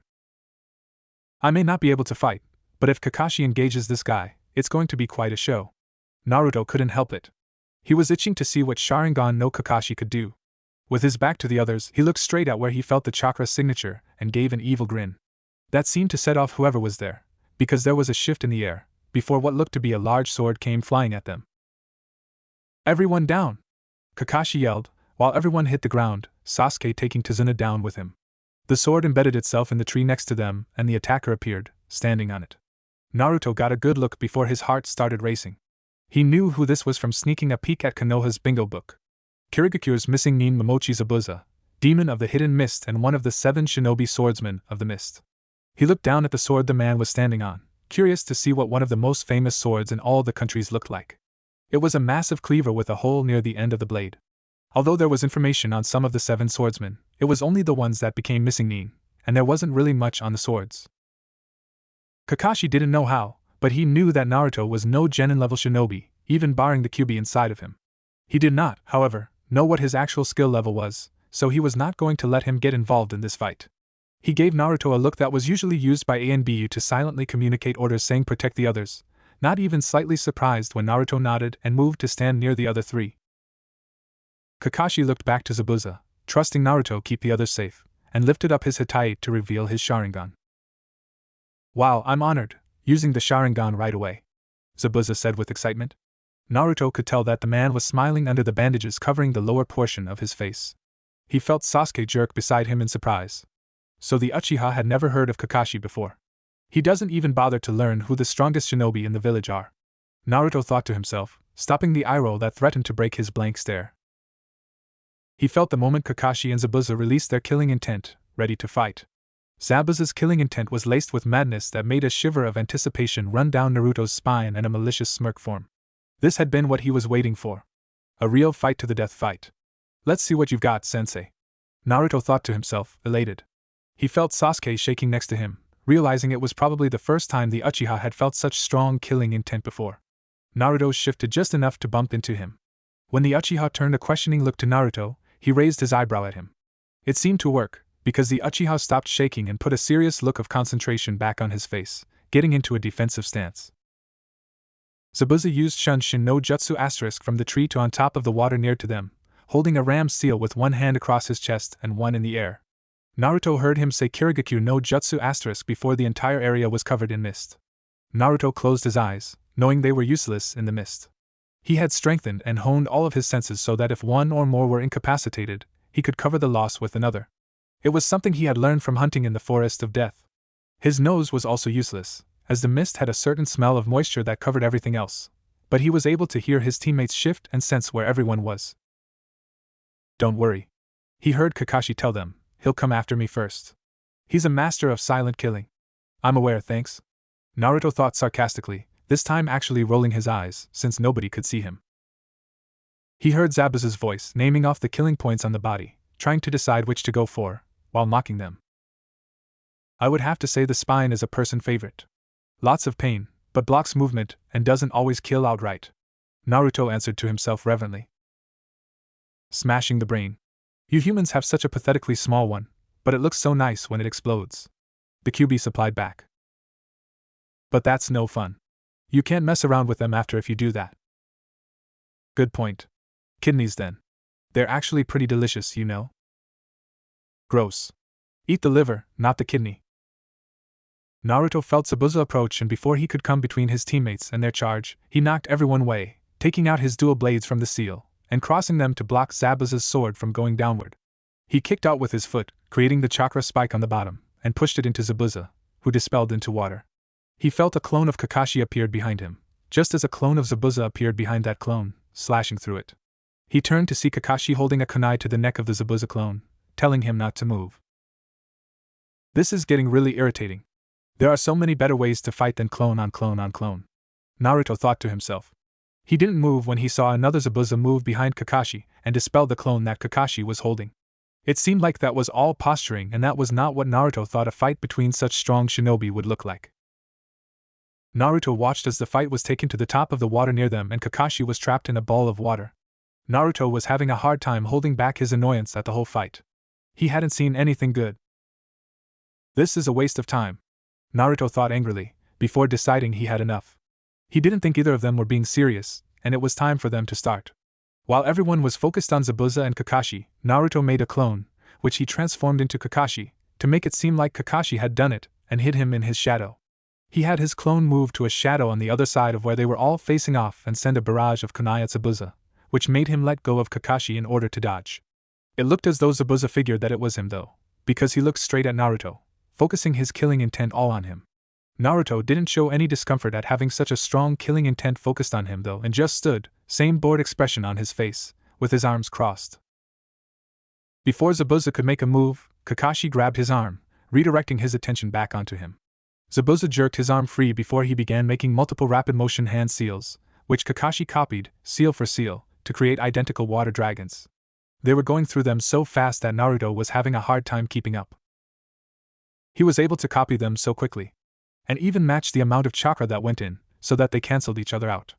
Naruto was finally getting to see the fight that he was waiting for. He saw Kakashi playing Zabuza, by matching every movement he made. That Sharingan sure is interesting, Naruto thought with a frown.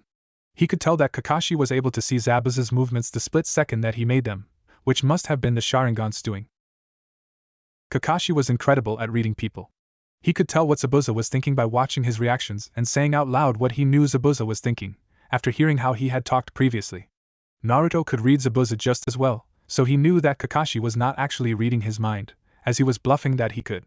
He saw Kakashi use Zabuza's disorientation to put him under a small genjutsu, in order to further panic him, while he completed a water jutsu that blew him in the air and trapping him against a tree with his kunai.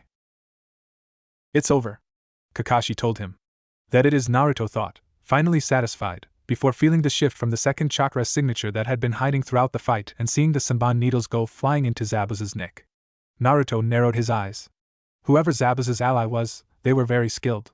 It was absurdly hard to hit just those correct points in the human neck for the desired effect of death, without actually causing it. True indeed, said the voice of Zabuza's companion. Naruto glanced up to see a young man wearing the mask of a hunter nin from Kirigakure on a branch of the same tree above Kakashi. Kakashi jumped down to check Zabuza's pulse. Naruto knew he wouldn't feel anything but that Zabuza would probably wake back up in about 30 minutes. Naruto saw Kakashi narrow his eyes after feeling for the pulse. As Kakashi moved away from Zabuza, his young companion used Shunshin to land next to the body, picking it up. Thanks for your help. I will be disposing of the body now. Farewell, he said, using Shunshin to leave. Well, time to get to Zuna home, Kakashi said, covering back up his Sharingan, before passing out. Naruto rolled his eyes. So there was one downside to using the Sharingan, chakra exhaustion. He was sure that the more mastered one was over the Sharingan, the less chakra it depleted. That would be correct. He heard the Kyuubi growl in reply. Naruto waited to see if the Kyuubi would go into detail, but that was all the information he offered. Naruto just mentally shrugged, before putting one of Kakashi's arms around his shoulders and carrying him the rest of the way to Tazuna's house, which was a quiet trip. After coming to the conclusion that Zabuza must still be alive later that night, Kakashi told them they should train so they would be ready for when he comes back. Kakashi met his eyes, which told Naruto they train while you tell me what's going on. Naruto inwardly flinched. He had done well avoiding this talk, but it seemed like he couldn't anymore. While Kakashi was teaching Sasuke, Sakura, and a clone Naruto had created to make it seem like he was learning with them about chakra control, Naruto was waiting a good distance off for Kakashi to return so that they could have their talk. It wasn't long before Naruto could hear the sound of Kakashi approaching. Naruto stayed where he was, leaning against a tree with his arms crossed. Kakashi sat with his back against the tree opposite Naruto. So, how about you tell me what's going on? Kakashi asked calmly, closing his eyes with a smile that was more unsettling than reassuring. Naruto sighed. Here we go, he thought. I take it you read up on our files before taking us as a team, but did you notice anything about me the first day you met me? Naruto asked. Kakashi frowned. I did notice something seemed off about you, but I didn't wonder too much about it. Kakashi replied honestly. You thought it was the Kyuubi that made me seem off. Naruto stated more than questioned. The only sign that showed Kakashi's surprise was the slight widening of his visible eye. The traitor, Mizuki, told me about it when he had me steal the scroll. Ah. It was the first time I had actually observed you, so yes, I thought it was the Kyuubi. Kakashi replied.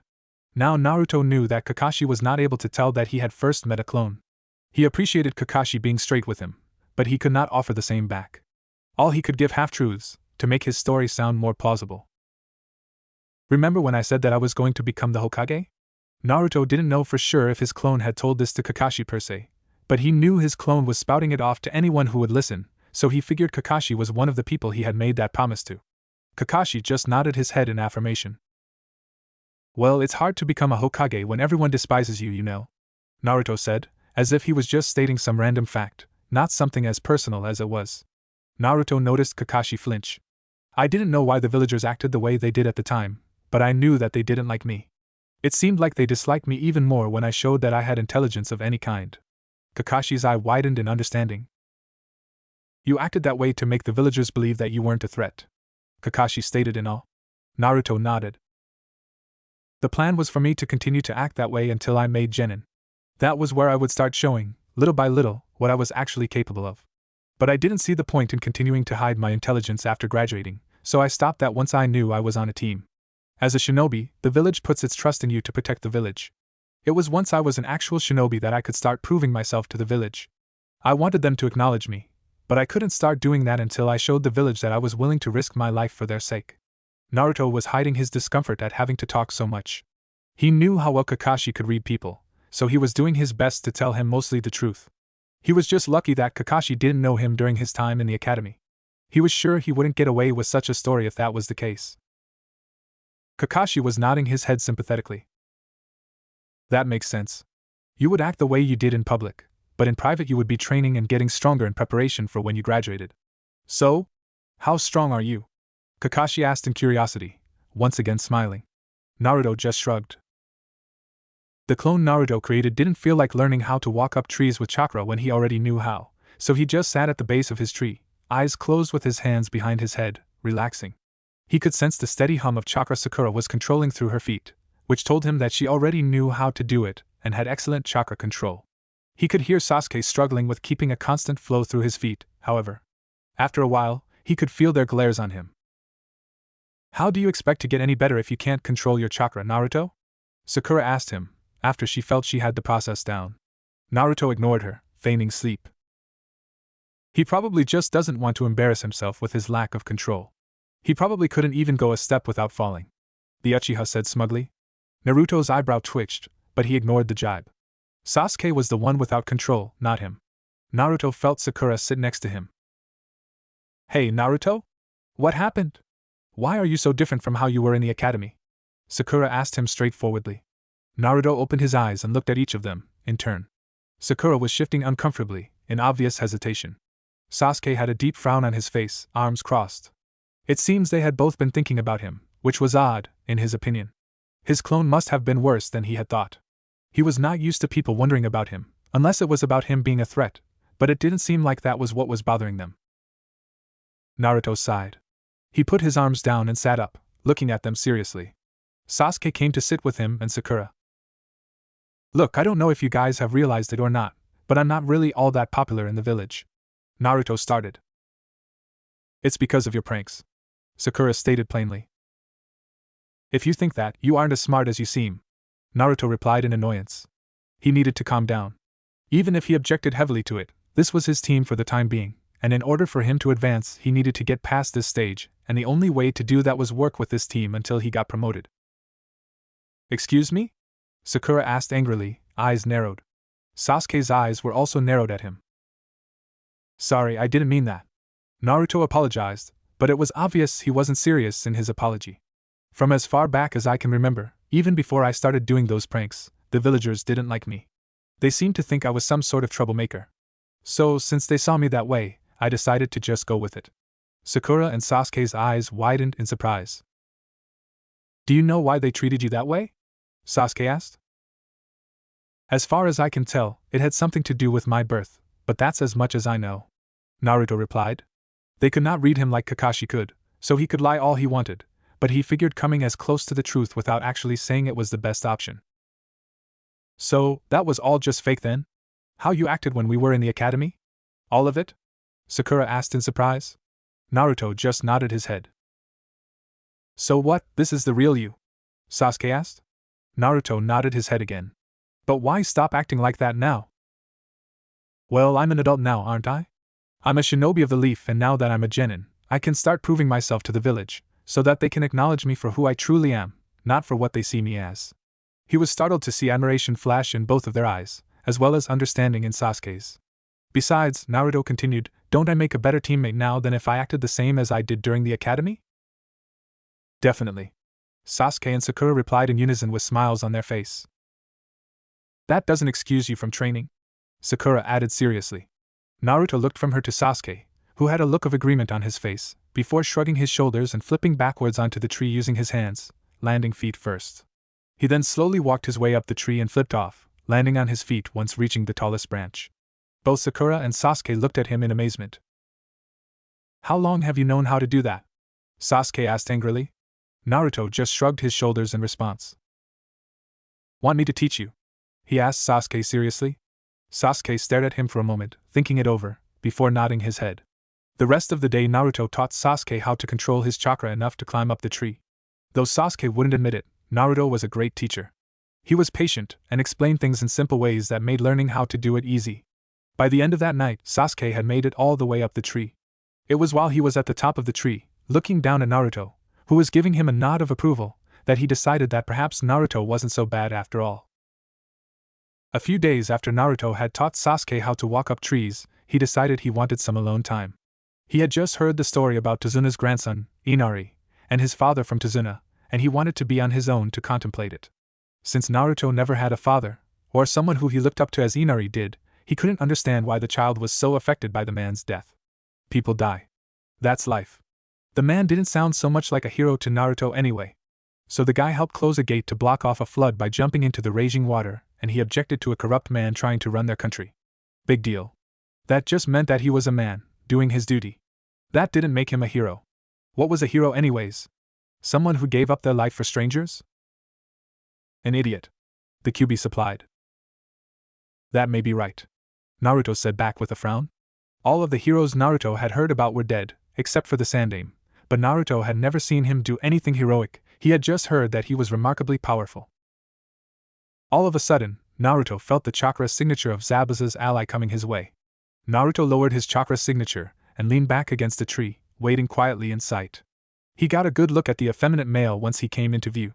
He was definitely around his own age. He actually looked nice, surprisingly, and he didn't have any malicious aura about him, as Zabuza did. When the boy caught sight of Naruto, he got in a defensive stance, pulling out some senbons. Naruto put his hands up, showing his intent not to fight. A look of contemplation came across his face. Hey, can I ask you something? Naruto asked in curiosity. What? The boy answered cautiously. You're close to Zabuza, aren't you? I mean, you would go so far as to put yourself in danger just to rescue him, so you must be, right? Yes, the boy answered, with a curious look on his face. How would you feel if he died? Naruto asked. The boy's face contorted in anger, and he got back into a defensive stance.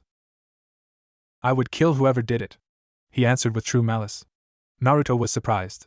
The boy seemed so mild-mannered, but that seemed to set him off. No, I mean, how would you feel? I've never been that close to anyone, but I know someone who was. A person that was important to them was killed, and apparently the kid completely changed after. I just don't understand why, Naruto said with brows furrowed. The boy looked at Naruto blankly for a second, before putting his senbon away and taking a seat near him, feeling no threat. I once didn't have anyone. I was alone. Then Zabuza-san found me. He took me in when nobody else would. He fed me and gave me a purpose, the boy told Naruto. Naruto frowned. You didn't have a purpose before? He asked. The boy gave a small, sad smile. No. I had nothing before Zabuza-san. He is everything to me. He is my purpose for living. Without him, I would go back to having nothing. Why? I understand Zabuza helped you out, but don't you think living for someone isn't living at all? Shouldn't you be living for yourself? Naruto asked, still confused. The boy gave a soft laugh. Think about it this way. Imagine if you were alone. No home, no family, no friends. No way to make money or take care of yourself. You think perhaps I should die. There is nothing for me, no reason to live. Then all of a sudden, someone comes around and gives everything that you could ever want or need. How would you feel? The boy asked, looking carefully at Naruto's face. Naruto did think about it hard. He thought about what life might have been like for him if he didn't have the Hokage looking out for him. A look of realization came across his face. I would feel that I owed my life to that person, and I would try to return the kindness they have shown me. Naruto began looking at the Sandaime in a new light. He had never really thought about it, but the Sandaime really had helped him out more than he realized. He would have grown up on the streets, with no money for food or a place to live without his help. Every day would have been a struggle for survival. Instead, the Hokage gave him a place to live, money for necessities, and taught him what he needed to know in order to get stronger. Exactly, the boy said, giving Naruto the same small smile. I still wouldn't think that I had nothing if that person died, though. Naruto continued with a look of deep thought upon his face. I would live for the both of us because that person gave me a reason to live, so I shouldn't waste what they gave me by giving up. The boy looked shocked at Naruto's response. It seemed that he had never thought about that before. He gave Naruto a genuine smile. It was so warm that Naruto felt slightly uncomfortable. Nobody had given him such a smile before. You're right, the boy said. Hey, what's your name? Naruto asked him. The boy looked surprised. Haku, he replied. Alright, Haku. I'm Naruto, and for your help, I'm going to give you mine. It's only fair. I'm pretty good with medical ninjutsu, so I'll help heal Zabuza for you. Haku gave Naruto a shocked and suspicious look. Why would you do that? He's your enemy. No. He may be Kakashi's enemy, but he is not mine. In fact, there is something I want to ask him, as well. If you don't trust me, you can keep a senbon to a vital point while I do it, and any sign that I might not be truthful, you can kill me. Hey! You can't decide things like that without discussing them with me first. He heard the QB bellow at him. It'll be fine. Naruto replied. Haku stared at him for a few minutes before nodding.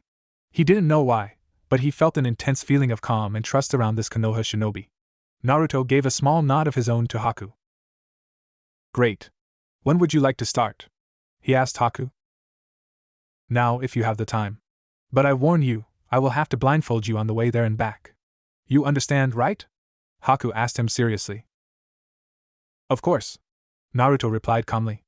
Haku didn't completely trust him, which was smart. If Naruto knew the way to their base, he could just bring his teammates there later if he decided to change his mind. Haku took off the obi around his waist and tied it securely around Naruto's eyes. Here we go. Naruto heard him say, before he felt Haku shunshin them. He was still blindfolded as Haku continued to walk him into the building where Zabuza was.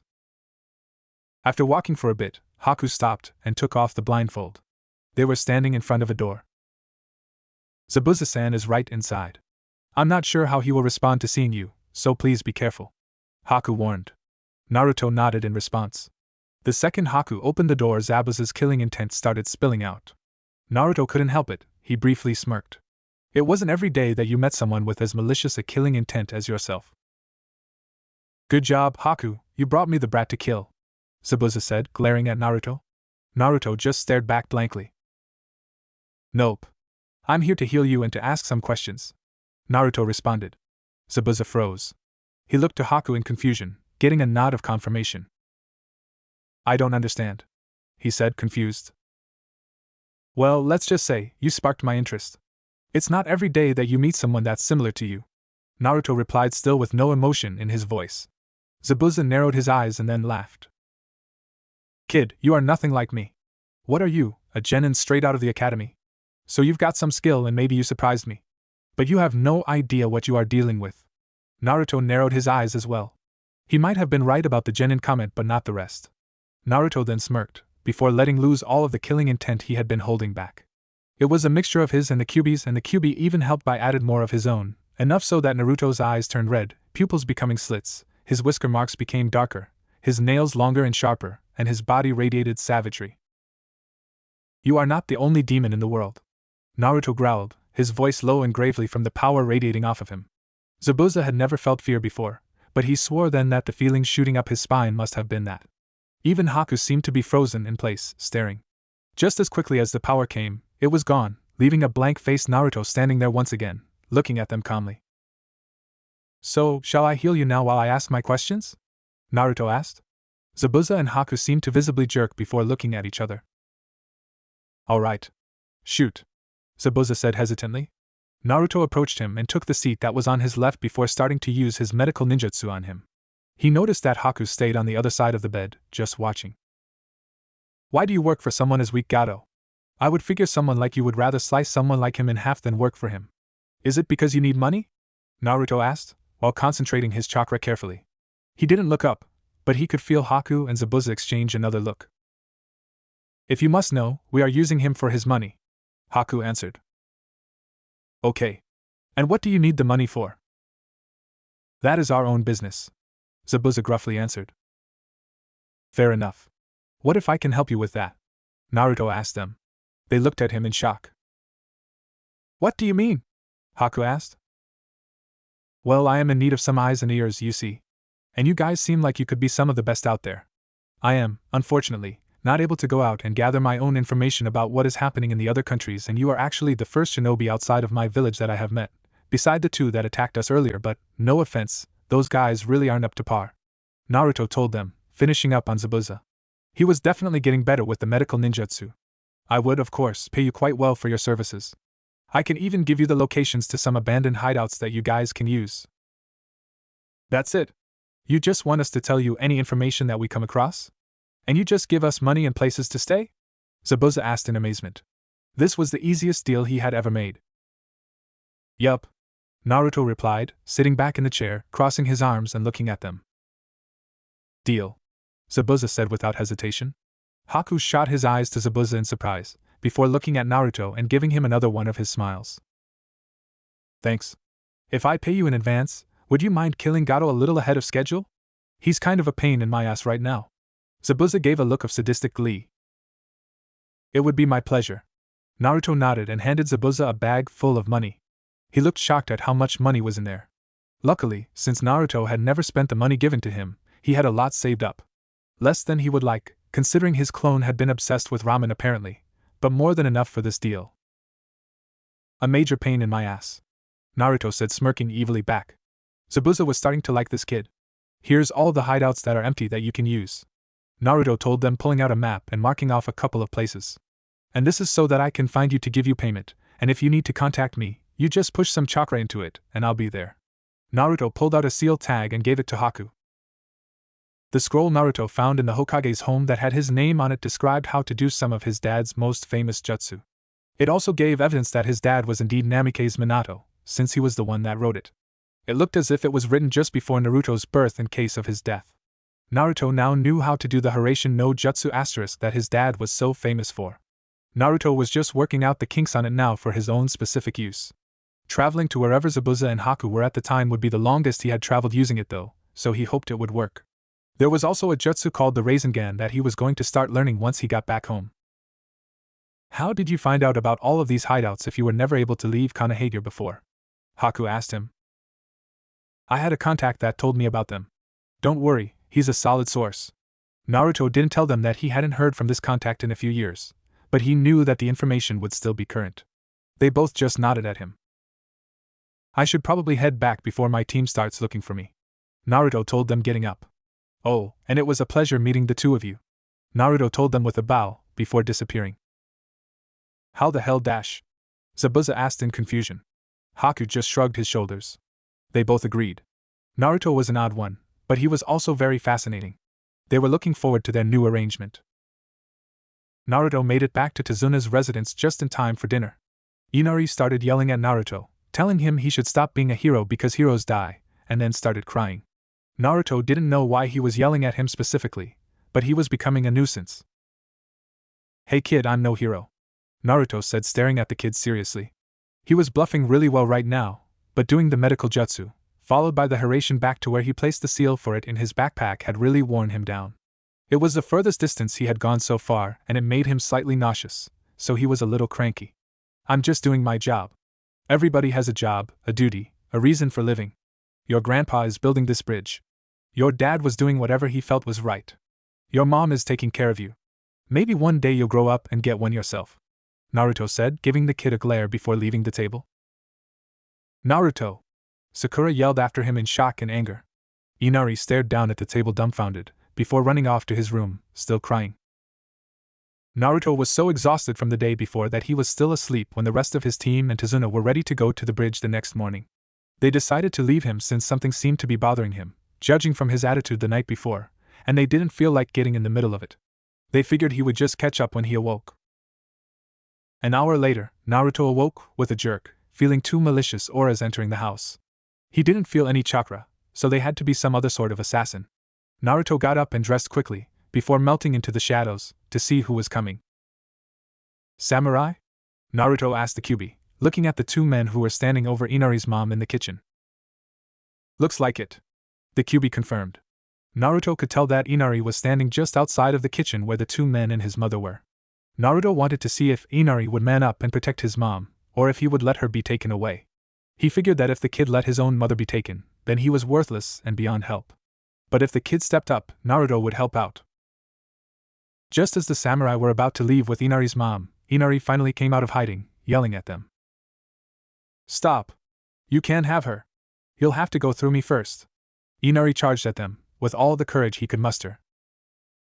Before Inari reached the samurai, who had their swords out ready to strike the kid, Naruto jumped out of his shadow and knocked them out, hitting them with the butt of his blades against their temples. He would have killed them, but the kid didn't need to see that. He was just a regular kid, not a shinobi, so his life shouldn't involve death and violence. After he tied them up, he turned to the brat. Good job, kid. You were able to protect her until I could get here, Naruto told him. Do you think you can keep taking care of her while I find your gramps? Of course. I'll do a good job and make you proud, Inari yelled after Naruto, as he was leaping away in the trees. Make yourself proud, Naruto called back in response. He hoped that he didn't miss any action on the bridge, and he wasn't disappointed. It looked like Gato and his army had just arrived. Naruto could sense Zabuza and Haku hiding just off the bridge near Gato's army. He was waiting to see if they would hold up their end of the bargain. He really didn't want to kill them. He would, of course, if it came down to it, but he kind of liked the pair. It sounded like Gato was yelling something about giving up building the bridge or die. He also mentioned the assassins sent to kill his daughter and grandchild. Oh, sorry. I took care of those two guys. You should really look into hiring better assassins. Naruto told Gato as his way of entrance, jumping to Tazuna and his team's side. Zabuza! Kill them! Gato ordered angrily. Zabuza and Haku, who was no longer wearing his mask, appeared on the bridge next to Gato. That was the hunter Nin. But he's so young, he heard Sakura say. You know, I think I would rather kill you, Zabuza said before slicing Gato in half. Naruto heard Sakura gasp next to him. Maybe not. Better assassins don't seem to want to listen to you, Naruto said to the corpse of Gato, as the two pieces of him fell to the ground. Before any of Gato's army could attack Zabuza and Haku in revenge, they used Shunshin to appear on either side of Naruto. Kakashi hadn't been expecting it and was caught off guard. Our job is done here. The rest is up to you. See you around, kid, Zabuza said, looking at Naruto. Naruto nodded to him, then at Haku, who gave him a smile, before they disappeared. Naruto? What just happened? Kakashi asked in utter confusion. Oh, I just convinced them that working for Gato was a bad idea, that's all, Naruto said with a shrug. When? Yesterday, Naruto replied nonchalantly. Tazuna and his team couldn't believe that Naruto had actually convinced Zabuza to leave, and without fighting Kakashi again. I think we have something a bit more important to worry about, Naruto told them, shifting his eyes to the now jobless and very enraged army. Right, Kakashi said. This is going to be slightly difficult. Not to worry. We're here to help. The group looked to find Inari leading all of the villagers, who looked ready to fight. Gato's group didn't look so bloodthirsty now that they were actually up against another army. They were actually looking quite unsure. Naruto looked between the two groups with a frown. Gato's army looked only slightly trained, but they had some nasty-looking weapons. The group Inari was leading was all the untrained villagers, some with only sticks. If they were to fight, there would be lots of casualties. It would be a damned massacre, even with the help of Team 7. If he really wanted to be anyone with power, he needed to be good at politics, which was about utilizing the power of minds and words. He needed this fight to end without bloodshed, which meant he needed to make some sort of impressive speech. He just hoped that it would work. Why continue to fight, when you have no reason to? Naruto's voice while addressing the leaderless army carried to everyone on the bridge. The man who hired you is dead. You will get no more work or money from him, and if you fight these villagers, there will continue to be no money for your country. If you want jobs and to make this country better for you and your families, you should help build this bridge with your neighbors. You will once more have a purpose, a job, and be a part of history. You will all be known for helping make this country a better place, instead of being known for trying to destroy its future. Even to Naruto's ears it sounded like the lamest thing he had ever said, but he needed to establish himself here. If this worked, he would be one step closer to renown. I think I'm going to throw up, the QB said. It actually sounded like he was gagging a little. Oh, shut up, Naruto responded in humiliation. Team 7 was finally to leave Nami no Kuni and make their way home. Naruto was still amazed that the ridiculous speech had worked. He figured that Gato's army was just made up of uneducated idiots used to listening to people that sounded smarter than them, and that's why they listened to him. They had even agreed to help finish the bridge. Oh look, the hero is here, Kakashi said when Naruto stepped out of Tazuna's house, ready to leave. Good morning, Mr. Hero. Please make sure all the bad guys leave us alone on our way home, Kakashi called to him. Sasuke and Sakura started snickering. Fuck off. Naruto growled back, walking past them towards where the boat was waiting to take them back. He heard them snicker louder behind him. You know, they have a point. Think of the amazing fight you would have been in if you had just kept your mouth shut and let things happen, the QB commented. He was right, of course. All Naruto did on this mission was talk, if you don't count blocking Zabuza's sword once, or stabbing those so-called shinobi twins with his chakra. And it was his first ever A-rank mission and his first time out of High no Kuni. Naruto held back a sigh at the mischance for a good fight, but it was better this way. He was still able to keep his skills hidden, and it looked like Kakashi wasn't paying as much attention to him anymore. Not only that, but he now had 2 spies working for him. Who knew that words could be so useful? Once Team 7 had reached the boat, they saw Tazuna standing there, waiting for them. He gave them all a big smile and thanked them profusely for all of their help. He gave Naruto extra thanks. So, do you know what you are going to name the bridge yet? Sakura called back to him as the boat started moving away. The Great Naruto Bridge, Tazuna yelled back with a smile. Team 7's eyes shot to Naruto, and he saw their mouths start to open. Don't. Naruto snapped at them and the Kyuubi, who had started to say something as well, angrily. They began snickering again, but didn't say anything else the entire way home. Once they got back to Konoha, he immediately took off to his apartment before they could even think about saying anything else to him. They could give the damn mission report on their own. He was done being around people for a while. The next morning, he sent Sasuke outside of his apartment. The Uchiha had been pacing in front of his door for a couple of minutes, seemingly contemplating whether or not to knock. Team 7 should have the day off, considering their mission had been a higher-ranked one. Naruto sighed and got dressed, hiding all of his scrolls and books in the seal on his arm before walking to the front door and opening it. He saw Sasuke in the doorway, his hand flying behind his back as if he wasn't about to knock. Naruto raised an eyebrow at him in question. Sasuke furrowed his brows and cleared his throat nervously before speaking. I was wondering if you would like to spar, Sasuke said haltingly, as if confused as to why he was asking. Naruto was about to shoot him down, since he knew the Uchiha was below him in skill, and it would just be a waste of his personal training time to agree, but he stopped before answering. He didn't actually know how much skill the Uchiha had, and learning how to fight someone with a Sharingan would definitely be beneficial. He could also feel the potential the Uchiha had. It would be nice to have a sparring partner that was near his level, once the Uchiha gained more skill. He could just send his clones to train while he was with the Uchiha anyways. Sure, why not? Naruto instead responded with a shrug. Sasuke looked at him in surprise as if he was expecting Naruto to refuse. He then nodded and moved out of the doorway for Naruto to exit. After locking the door, he followed Sasuke to Team 7's usual training ground. Was there anything in particular that you wanted to work on? Naruto asked Sasuke once they reached their destination. Everything. I need to get better at everything, Sasuke replied bitterly with a frown. Naruto was surprised.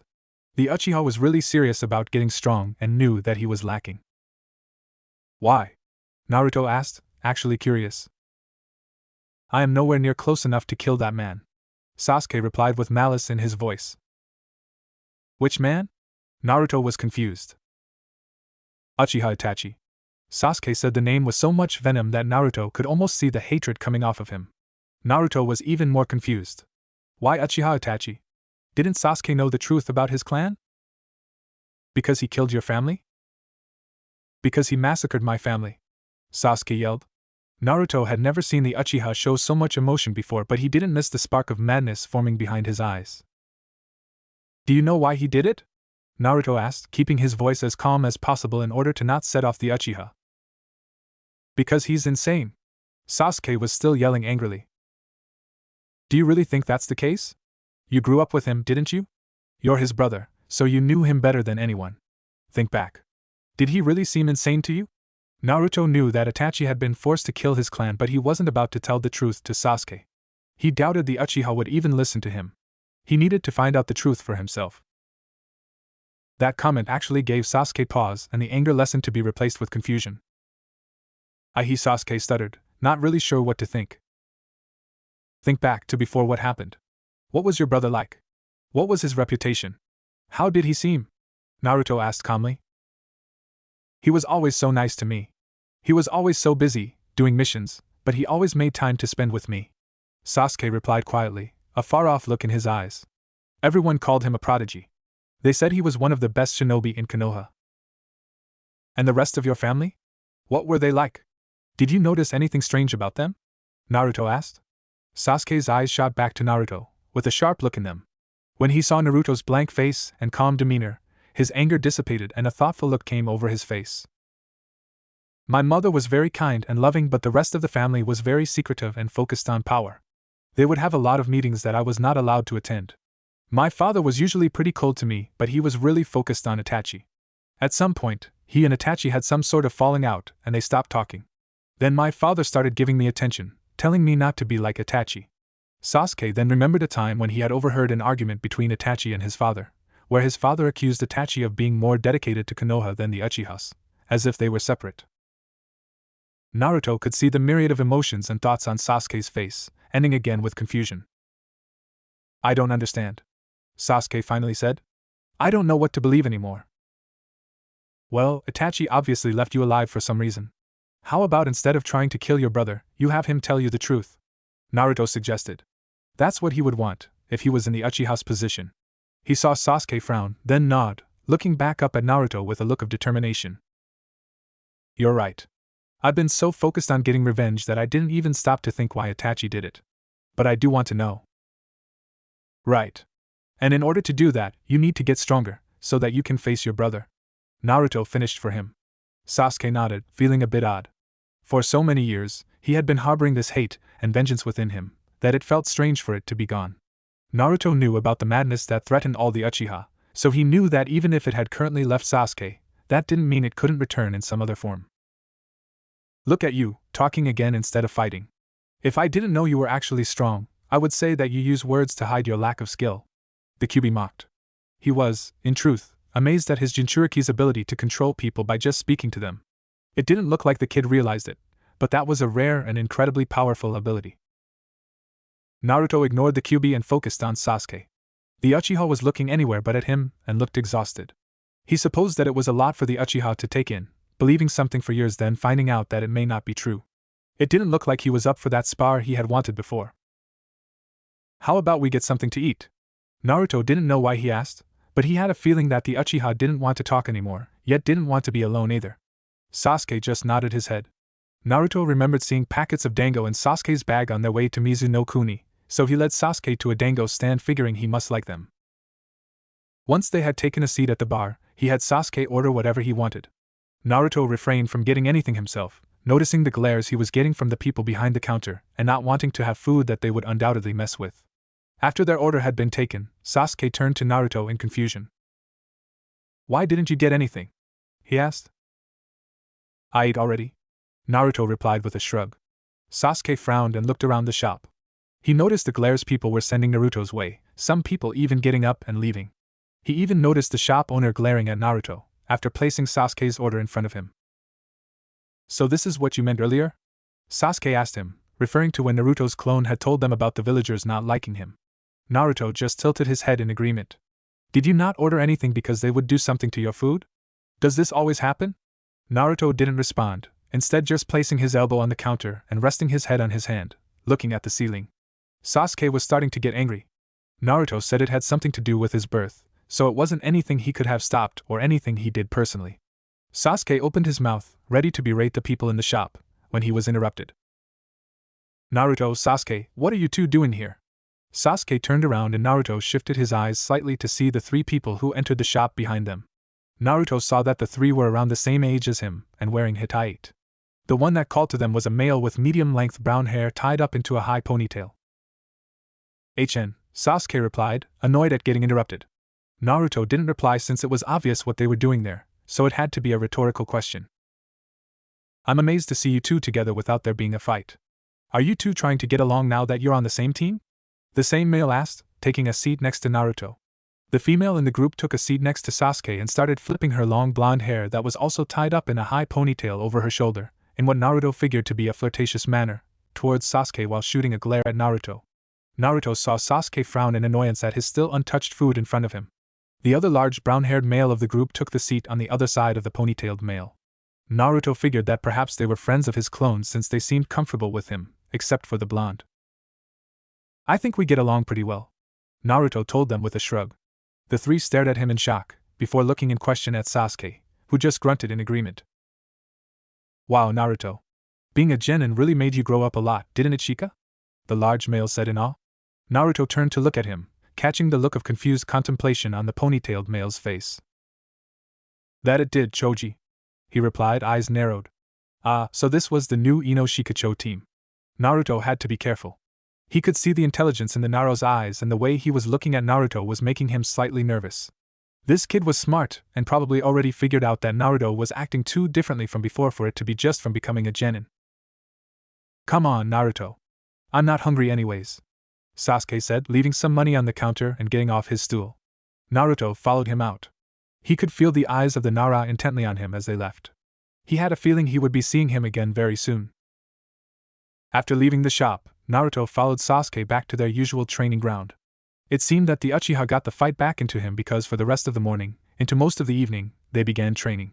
It had started out with sparring before Naruto had to cut it short to instruct Sasuke on how to properly do some taijutsu moves and ninjutsu, which continued until the sun began setting. They had parted with Sasuke looking exhausted but satisfied, making his way home. Naruto just sat down on the ground, with his back leaning against one of the 3 large wood logs placed vertically in the ground, and waited. He only had to wait half an hour before the Nara showed up. Naruto was glad to see that he was alone. "You want to tell me what's going on?" Shikamaru asked, using the log on Naruto's right to lean against as he sat down. "Not really, but I have a feeling that if I don't, you're going to try and figure it out on your own, which might make things worse," Naruto replied. "You're not the same Naruto that was in the academy. You didn't even recognize us earlier." Shikamaru was looking annoyed. Perhaps because he couldn't figure out what was going on and the Naras don't like not knowing things. Naruto had to really think. If he didn't tell the Nara something believable, then he would probably start poking around or worse, asking questions of others, which would bring attention to him. But he couldn't use the same story he told Kakashi because apparently the Nara already knew that it wasn't really him before, so saying he was putting on an act wouldn't fly. He really wished he hadn't been in the same class as this guy. "I'm not the same, no. But it was Naruto that you knew," Naruto replied calmly. "A clone," Shikamaru stated, without surprise. So he had already figured that much out. He is probably just confused as to how and why I did it then, Naruto thought. There really was no other way but to tell the truth, and he really hoped that the Nara wouldn't go running and telling everyone once he did. He didn't seem the type, but you never know. "The Hokage wanted me to attend the academy, but I had already started learning on my own. I thought it would be a waste of time and training if I were to go, so I created a clone to go in my stead," Naruto told him, nonchalantly. "Seems you do well learning on your own, since you could create an advanced, self-sustaining clone," Shikamaru stated, suspiciously. "Have you ever read through the books in the library? They hold an immense amount of knowledge and jutsu." "Not in the civilian and academy section of the library. You would need to get into the Jonin level section for something like that," Shikamaru pushed. Naruto had to be very careful about what he said now. This was a Nara he was talking to, and the only reason he was able to access high-level information was from essentially stealing the jutsu they were known for and modifying it. "Look, I've already figured that the reason you did this, and how you made the clone, is something that you would get in trouble for, and I really don't care. I won't say anything, because I can tell you didn't do it to endanger the village in any way. So why don't you just tell me the truth?" Mendo-kusai Naruto could tell the other was getting tired of his hesitation. "Fine, if he wants the truth, then I'll give him the truth," Naruto thought, getting annoyed. There was no way to get around this guy, so no more beating around the bush. "Since my dad, the Yondaime, sealed the Kyuubi inside of me the day I was born before dying, the villagers act as if I am the Kyuubi and they fear and hate me. They seem to really get offensive when I show that I have any intelligence, so I have to sneak around to get any information. I learned how to do Fuinjutsu and I used it to create a method of being able to travel in the shadows, which is how I was able to access the higher level sections of the library and why I thought it would be a waste of time going to the academy, because I already had skills and knowledge that far surpassed anything that they taught there. It was also through the use of a bunshin created from 2 nature manipulations and Fuinjutsu that I was able to create the self-sustaining clone." Shikamaru blinked slowly, a blank look on his face. "I see," he finally said, looking at the ground, frowning. "The way the villagers treat you, your birthday, your resemblance to the Yondaime, the Hokage's interest in you, it all makes sense now." "You're the only one to notice," Naruto said with a snort, rolling his eyes. "Apparently," Shikamaru replied with a smirk. "You know, I was friends with that clone of yours back in the academy, but I think I like the real you better. You ever play shogi?"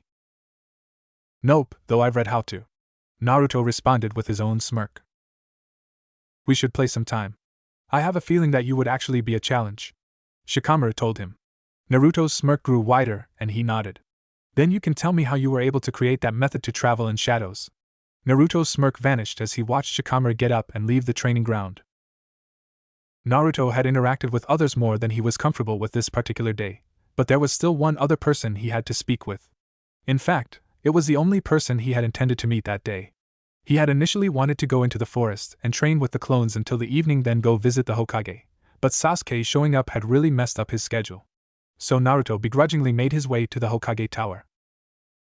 Once Naruto was allowed into the Hokage's office by his secretary, after receiving an annoyed glare, he kneeled down in front of the Hokage in the same way he kneeled when first meeting the Kyuubi. "Hokage-sama," Naruto said in greeting while still remaining kneeled. "Naruto, is there something you wanted?" the Sandaime asked, looking at Naruto in confusion.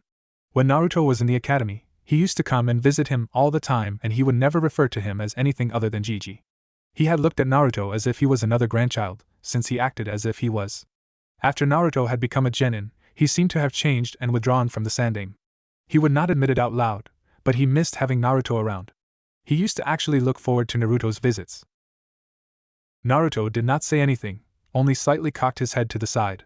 The Sandaime understood the silent communication and, with a signal from his hand, the two A and BU hiding in the office left. Once they had left, Naruto looked up at him. "How did you know they were there?" the Sandaime asked. Naruto never seemed to know that they were there before, but now, he seemed to know when they were there and when they left. "I believe I owe you an apology and an explanation," was all Naruto said. The Sandaime blinked in surprise. "Please go on," the Sandaime said, gesturing with his hand to the chair next to Naruto. Naruto nodded and got up, taking the offered seat. "First, I would like to apologize for deceiving you," Naruto started, frowning.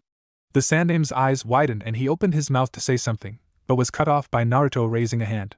"Please let me just say everything I need to first, because there is a lot to say and not all of it is good. But I feel if you hear the entire story, you will understand." The Sandaime frowned, but nodded his head, gesturing for Naruto to continue. A very serious look came over his face, a look that he reserved for when he was discussing sensitive and very important matters. "For a long time, I have been avoiding the villagers. I'm sure you can understand why," Naruto said, crossing his arms, getting comfortable. The Sandaime narrowed his eyes but nodded. "I know you have done everything in your power to help me and you will never know how much that means to me. I owe a great deal to you and I have done nothing but squander the generosity you have shown me and abuse it. I only recently truly understood what you have done for me, which is why I am here, telling all this to you now." Naruto was slightly stalling, but he was nervous. He was about to tell the Hokage almost everything and he could very well be thrown in jail for the rest of his life for it, but the Hokage deserved to know the truth. He was the only one that had cared for him since his birth and been nothing but kind to him. The talk with Haku had really stuck with Naruto.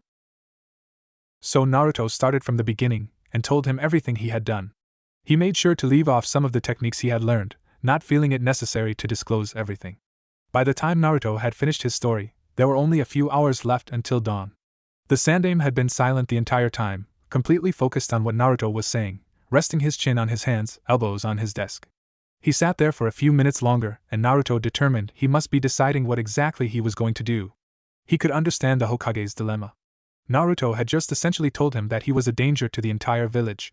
His seal was weak, even though he had it under control. He had been spying on and stealing from Konoha shinobi, and he had been able to deceive the entire village, including the Hokage himself, for years. "I understand if you wish to arrest me. I will not put up a fight," Naruto finally said, cutting into the silence. He could hear the Kyuubi yelling at him angrily, as he had been since the moment Naruto stepped into the office ready to spill everything. "That will not be necessary," the Hokage finally said. The serious look on his face had turned into one of calm decisiveness. "If what you are saying is true, then you are a valuable asset to Konohagure. It would be a waste to throw you into a cell.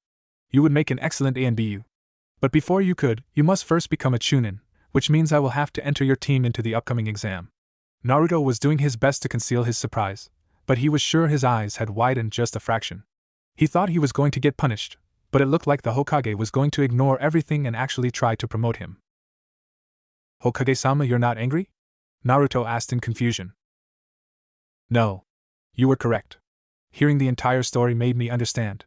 I'm not angry. I am actually ashamed of myself," the Hokage answered honestly, rubbing his temples. It seemed like the energy just drained from him. "I don't understand," Naruto said, frowning. "Why would the Hokage be ashamed of himself? He didn't do anything wrong." "I am old Naruto, and not what I once was. I have grown ignorant and perhaps I still cannot look beyond what I wish to see to how things really are. I have always been told that I was a dreamer," the Hokage sighed. "I thought I was protecting you by not allowing anyone to speak about the events of your birth and by not giving you special attention, but I have just made things worse. You are the way you are because of this foolish old man's actions. I cannot blame you for anything you have done. You have become an exceptional young man, Naruto, and I am actually very proud of you." This time Naruto's eyes did widen. "I know you will do great things, Naruto. Whether you see it yet or not, the will of fire is strong in you and I genuinely believe you will one day surpass me," the Hokage said with a sincere and warm smile. Naruto quickly got out of the chair and resumed his kneeling position in front of the Sandaime with his head down. I will not let you down, Hokage-sama, Naruto said, more serious than he had ever been. No one had ever believed in him before. I know you won't, Naruto, the Sandaime replied, ending their conversation. Naruto lowered his head slightly, before standing up and leaving the tower. He finally understood what Haku had been trying to tell him. Naruto knew that he would, without a thought, give up his life for the Sandaime because he owed it to him. There were only a few days left until the Chunin exams when Naruto felt Haku's chakra calling him through his corresponding seal. It was mid-morning and he had been training in the forest with his clones since the sun had come up. It was the first time that Haku had called him, so Naruto was glad that the seals worked. He had tested them out himself, but he was starting to worry that perhaps they didn't work so well over long distances. He made sure that his clones were all working on something before he used the Hiraishin to where Haku and Zabuza were waiting. Good morning, Naruto-kun, Haku said when Naruto appeared before them. Yo, Zabuza said, sitting on a couch next to Haku. Good morning, Zabuza-san, Haku-chan. I hope things have been going well for both of you, Naruto replied. He was nauseous from the Hiraishin, but he hid it. He knew it would be much worse when he got back. Very well, thank you. We really appreciate the information you gave us regarding the safe houses. Haku bowed to Naruto. Yeah, enough with the bullshit. Do you have our payment? Zabuza asked. Naruto cocked his eyebrow at Zabuza, but threw a pouch full of money at him. What have you got for me? Naruto asked. If Zabuza wanted to get to the point, then he would too. We have heard quite a bit regarding a new village called Otogakure. It seems to be growing and expanding bases into other countries fairly quickly. From what we heard, a man named Orochimaru is the leader of this group. Haku explained. Naruto narrowed his eyes. He knew of this Orochimaru. He was the one that had created the curse seal that was on Anko, and he was also one of the legendary Sannin of Konoha. And apparently an evil genius, if what he had read in some books was true. So that is what he has been up to these past years, Naruto thought. We have also heard that he plans to use Sunagakure in an invasion of Konohagure. I am not sure how he plans to do that, but from what we hear, it has something to do with the upcoming Chunin exams taking place there. I'm sure you know of that? Haku continued. Naruto nodded his head. This was bad. So Orochimaru was going to use Sunagakure to attack Konoha in his place. Or did Suna ally with Oto? But why? Oto was even smaller than Suna, which was the smallest of the 5 great shinobi nations. Even with Oto allied with Suna, they would not be able to take on Konohagure. Sure, it would damage the village, but Konoha would still be able to win. Why was he even wanting to attack Konoha? It seemed as though he wanted to start a war, but was it just because he wanted to get back at Konoha? That didn't seem right. If he wanted Konoha weakened enough to take over, then he should use Kumogakure, which was the closest to Konoha in power. Besides, Orochimaru had left the village himself, although his was getting heat from the village due to his experiments, and he had started up his own village, so he shouldn't even care about Konoha anymore. There had to be some other reason. Is that all? Naruto asked. Actually, we have heard of another group that has been getting some attention, which Orochimaru was once a part of. They are calling themselves the Akatsuki. They first appeared in Amigakure around the Third Shinobi War, but there isn't much we know besides they overthrew the leader of the village and took it over. Apparently now it is just a small group of mercenaries, as far as Zabuza and I can gather, who are incredibly powerful, probably all S-ranked shinobi. We haven't been able to collect much intel them, since they keep to themselves, so we're not sure of their motive. It seems they only have a handful of members, who move in teams of 2. They all wear black cloaks with red clouds on them. Haku supplied with a frown. Zabuza had an annoyed look on his face. Did they approach you and ask you to join? Naruto asked, getting an odd feeling from the two. They looked at him in surprise before nodding. What did you tell them? I'm sure they could offer more than I could. We told them no. Zabuza-san and I have our own plans and we don't want to be deterred from them. Your assistance is all we need. Haku responded. You have been most helpful. Is there anything you need while I'm here? Naruto asked. Actually, I have a question, Zabuza said. Naruto's eyebrow lifted, silently telling him to continue. You used those dual blades when we fought before. You any good with them? Naruto was surprised by the question, but didn't let it show. I'd say I'm proficient with them, Naruto responded before Zabuza threw something covered in cloth at him. Naruto caught it, feeling an odd energy coming from whatever was wrapped within it. After looking inside, he found 2 slim, double-edged blades that were pulsing a strange energy. They both had small, upward-pointing blades near the top and bottom of the main blade. They are called Kiba, Zabuza told him. Naruto frowned. He knew he had heard that name before. His eyebrows shot up in surprise. These are Naruto began in awe. One of the swords of the 7 swordsmen of the mist. Zabuza finished for him. Naruto just looked up at him in confusion. A look of embarrassment came over Zabuza's face. We retrieved them from the previous owner. We thought you would make better use of them. And we wanted to thank you for everything you have done for us. Haku added with a smile. Zabuza was still looking away from Naruto, in obvious discomfort. Thank you? Naruto said with genuine appreciation, giving them a deep bow. This was the first gift anyone had ever given him, and for it to be such an inexplicable one, Naruto was truly honored that they would give such a gift to him. Yeah, just don't cut yourself. These are known to be the sharpest swords in existence, you know. They utilize lightning chakra, but if you can't use that, it's fine. They'll still be deadly, Zabuza said, feeling awkward about the whole situation. Not to worry. I will figure out how to use them properly, Naruto said with a small smile. Zabuza looked away again in embarrassment, scratching his head. Haku just looked between the two with a smile of his own. That was all. You can go now, Zabuza said quickly. Naruto just bowed to them and disappeared. Naruto-kun is going to be a great shinobi one day. And we can say we were right there, next to him, helping him along the way, Haku said softly to Zabuza, who nodded. When Naruto arrived back in the forest, he immediately fell to his knees erect. The clones stopped what they were doing and ran over to him in worry. I'm fine. Just give me a sec, Naruto told them, sitting back and breathing deeply. They looked at him with doubt, but went back to training, keeping their eye on him. He wrote a letter while sitting to send to the Hokage. He didn't know if the Sandaime knew of the Suna threat or not, but he wanted to warn him, just in case. He left out the part about the Akatsuki, because they didn't seem to be interested in Konoha. He then had a clone deliver the letter. Ugh, not now. Naruto huffed in annoyance.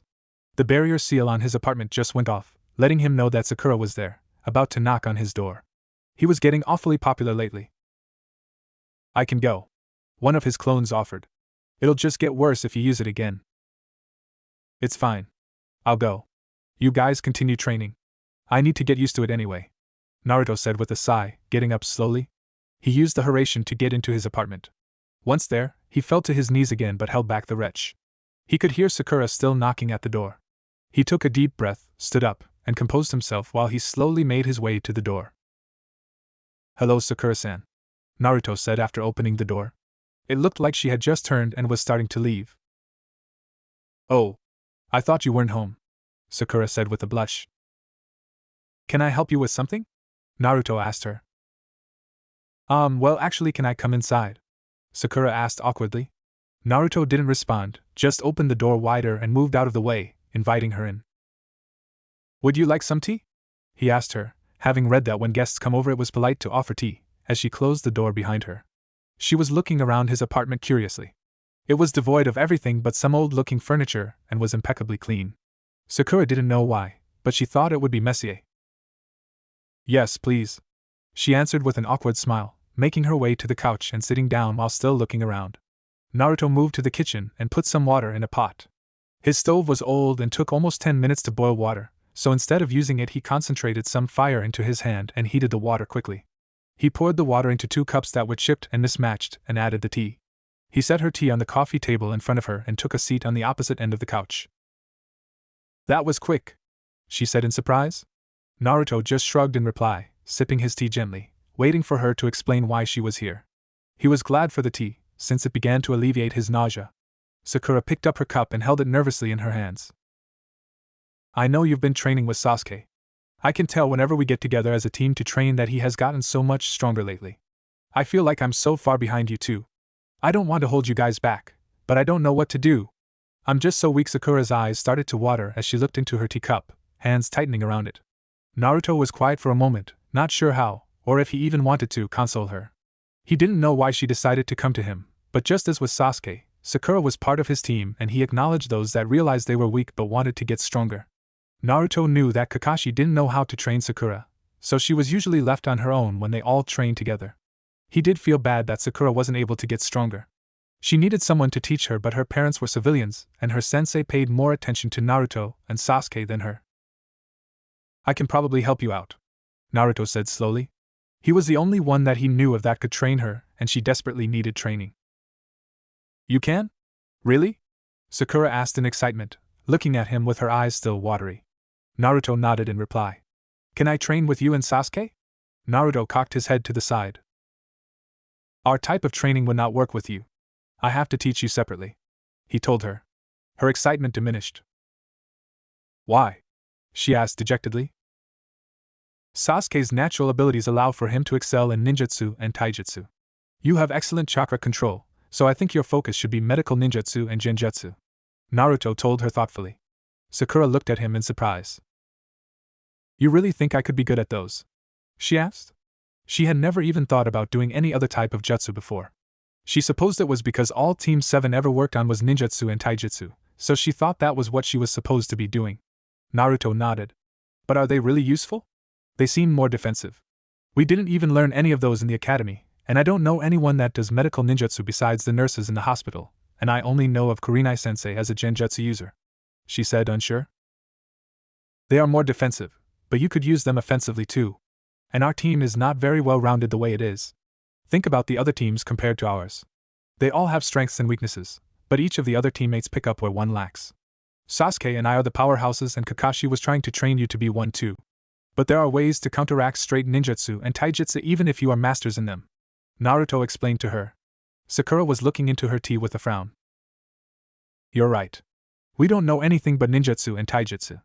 The books that we read in the academy said the same thing, that a team full of just those two jutsus could easily be overtaken, Sakura said thoughtfully. I will say though, that they seem to do that on purpose, having teams that are trained for specific uses such as the Hyuga, Inuzuka, and Aburame team. Their skills allow for them to be a great tracking team. But they still have different abilities themselves that allow for great teamwork. For example, the Aburame is a long-range fighter with his Kikeichu, the Inuzuka is a mid-range fighter, and the Hyuga is a close-range one. The Inoshikacho team is excellent for reconnaissance. Shikamaru can hold enemies with his shadows while the Yamanaka enters their mind and gathers information, and the Akimichi covers their back, allowing them time to gather necessary information. Our team is made to be the powerhouse team, the one that is sent out to mess up the enemy, but so far, we use only ninjutsu and taijutsu. That's why, if you were to be a medical ninjutsu and genjutsu user, you would round out the team. Not only that, you would be the most essential part of it, giving Sasuke and I much needed support. Naruto didn't understand why he had to spell it out for her. He thought she would understand how important she would be to the team if she learned the proper jutsu for her specific skill set. But he supposed that she was never told the importance of a well-rounded team. Naruto, himself, was a well-rounded jutsu user, knowing many different types of jutsu, but he wasn't going to do all the work for the team. We could easily be the strongest team then, Sakura said in awe, eyes wide. Suddenly, all hesitation left her face, and a look of determination took its place. Please teach me in medical ninjutsu and genjutsu. There are only 3 days left until the Chunin exams. I am going to have to really push you for you to be prepared by that time, you understand? Naruto asked seriously. Sakura just nodded her head, the same determination in her eyes. Very well. I want you to gather as many anatomy and medical books as possible, and start reading them immediately. I will be quizzing you throughout our training, so be prepared. I can only teach you so much before you understand the physiology of the body. Let us begin. Naruto woke up the day of the Chunin exams feeling calm and prepared. He and his team were ready for whatever attack Orochimaru had planned. He had clones trained ceaselessly with Sasuke and Sakura, while he had trained in the forest with more of his clones. Kakashi had been put on high alert, due to the warning Naruto had given the Hokage, and had allowed Naruto to take over training the team in his stead. He would occasionally appear where a clone was training one of his other team members and watch for a bit, sometimes making comments or corrections.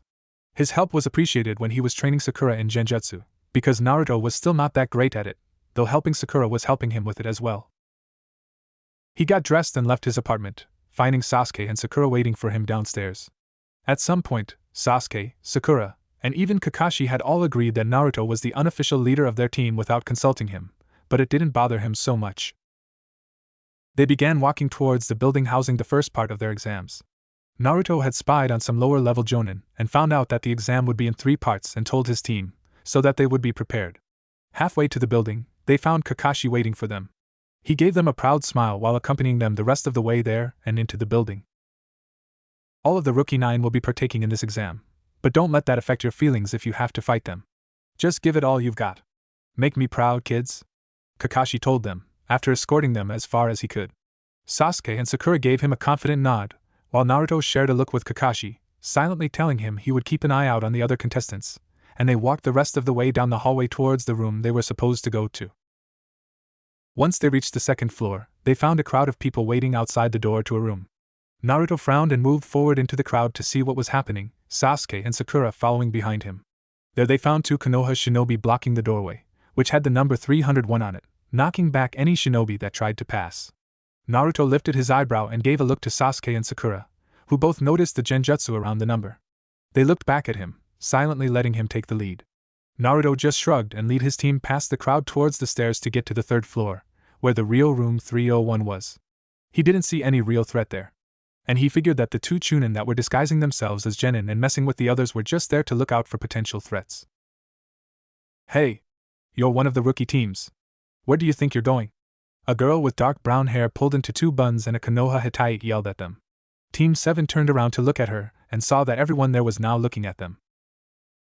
"To the third floor, where we're supposed to go," Sakura answered for them. They turned back around and continued walking. As the crowd left to follow Team 7, the Konoha guards at the door looked at each other. "So that was Kakashi's rookie team. He seems to have done well, for his first team," one said to the other. "This should be interesting," the other agreed. As Naruto led his team to the stairs, he felt eyes on his back. He turned around to look at the balcony that was above him and his team. There he saw a male with black hair cut into a bull shape with large eyebrows, wearing a green spandex bodysuit. Naruto quickly turned away from what he saw. "That guy cannot be serious. He looks completely out of his mind and I don't feel any chakra coming from him." He heard the green-clad man jump down from the balcony. "Hey! Don't ignore me! Fight me!" the male yelled while pointing at them. Naruto got an overwhelming sense of déjà vu, as if it was his clone from the academy behind him. Naruto gave Sakura a look. They had agreed that Sakura do the talking for them, since Naruto and Sasuke didn't want to talk to anyone. "Fighting outside of the exams is not allowed. It would disqualify both our teams," Sakura told the strange male. The same girl with the buns came up next to him and punched him in the head. "Don't go off on your own, Lee. And stop trying to fight everyone before the exams even start," she yelled at him. The other male next to her scoffed haughtily at them. Naruto recognized the second male as a member of the Hyuga clan from his eyes. Naruto turned around again and started leading his team once again towards the stairs. "Stop ignoring us!" Lee and the bun-haired girl yelled at them. Team 7 continued walking without looking back. "Hey, what are your names?" the Hyuga male asked them. Naruto glanced at Sakura. "It's impolite to ask others their name before giving their own," Sakura replied, facing the other team while Naruto and Sasuke stopped to wait for her, but kept their back to them. "Hyuga Niji," the Hyuga replied. Naruto frowned. He had heard about that one. "Rock Lee," the green-clad one said excitedly. "Tenten," the bun-haired girl said. "I'm Harino Sakura, that's Uzumaki Naruto and Uchiha Sasuke," Sakura said, pointing to each while naming them. Naruto and Sasuke started walking again after the introductions, Sakura turning around and following. "What is up with them? They're just baby genin and they act like that. It pisses me off," Tenten yelled angrily. "Harino Sakura," Lee said, watching her walk away in infatuation. Niji looked at his team in annoyance, then back at the retreating backs of Team 7. "They are an interesting team. I look forward to seeing what they can do," Niji thought to himself. Once Naruto and his team reached the real doors to room 301, he could feel the chakra signatures of dozens of shinobi inside. A shiver of excitement ran down his spine and he smirked almost evilly at his team, with Sasuke responding with his own excited smirk, and Sakura just smiling confidently. They opened the door to find all eyes in the room on them.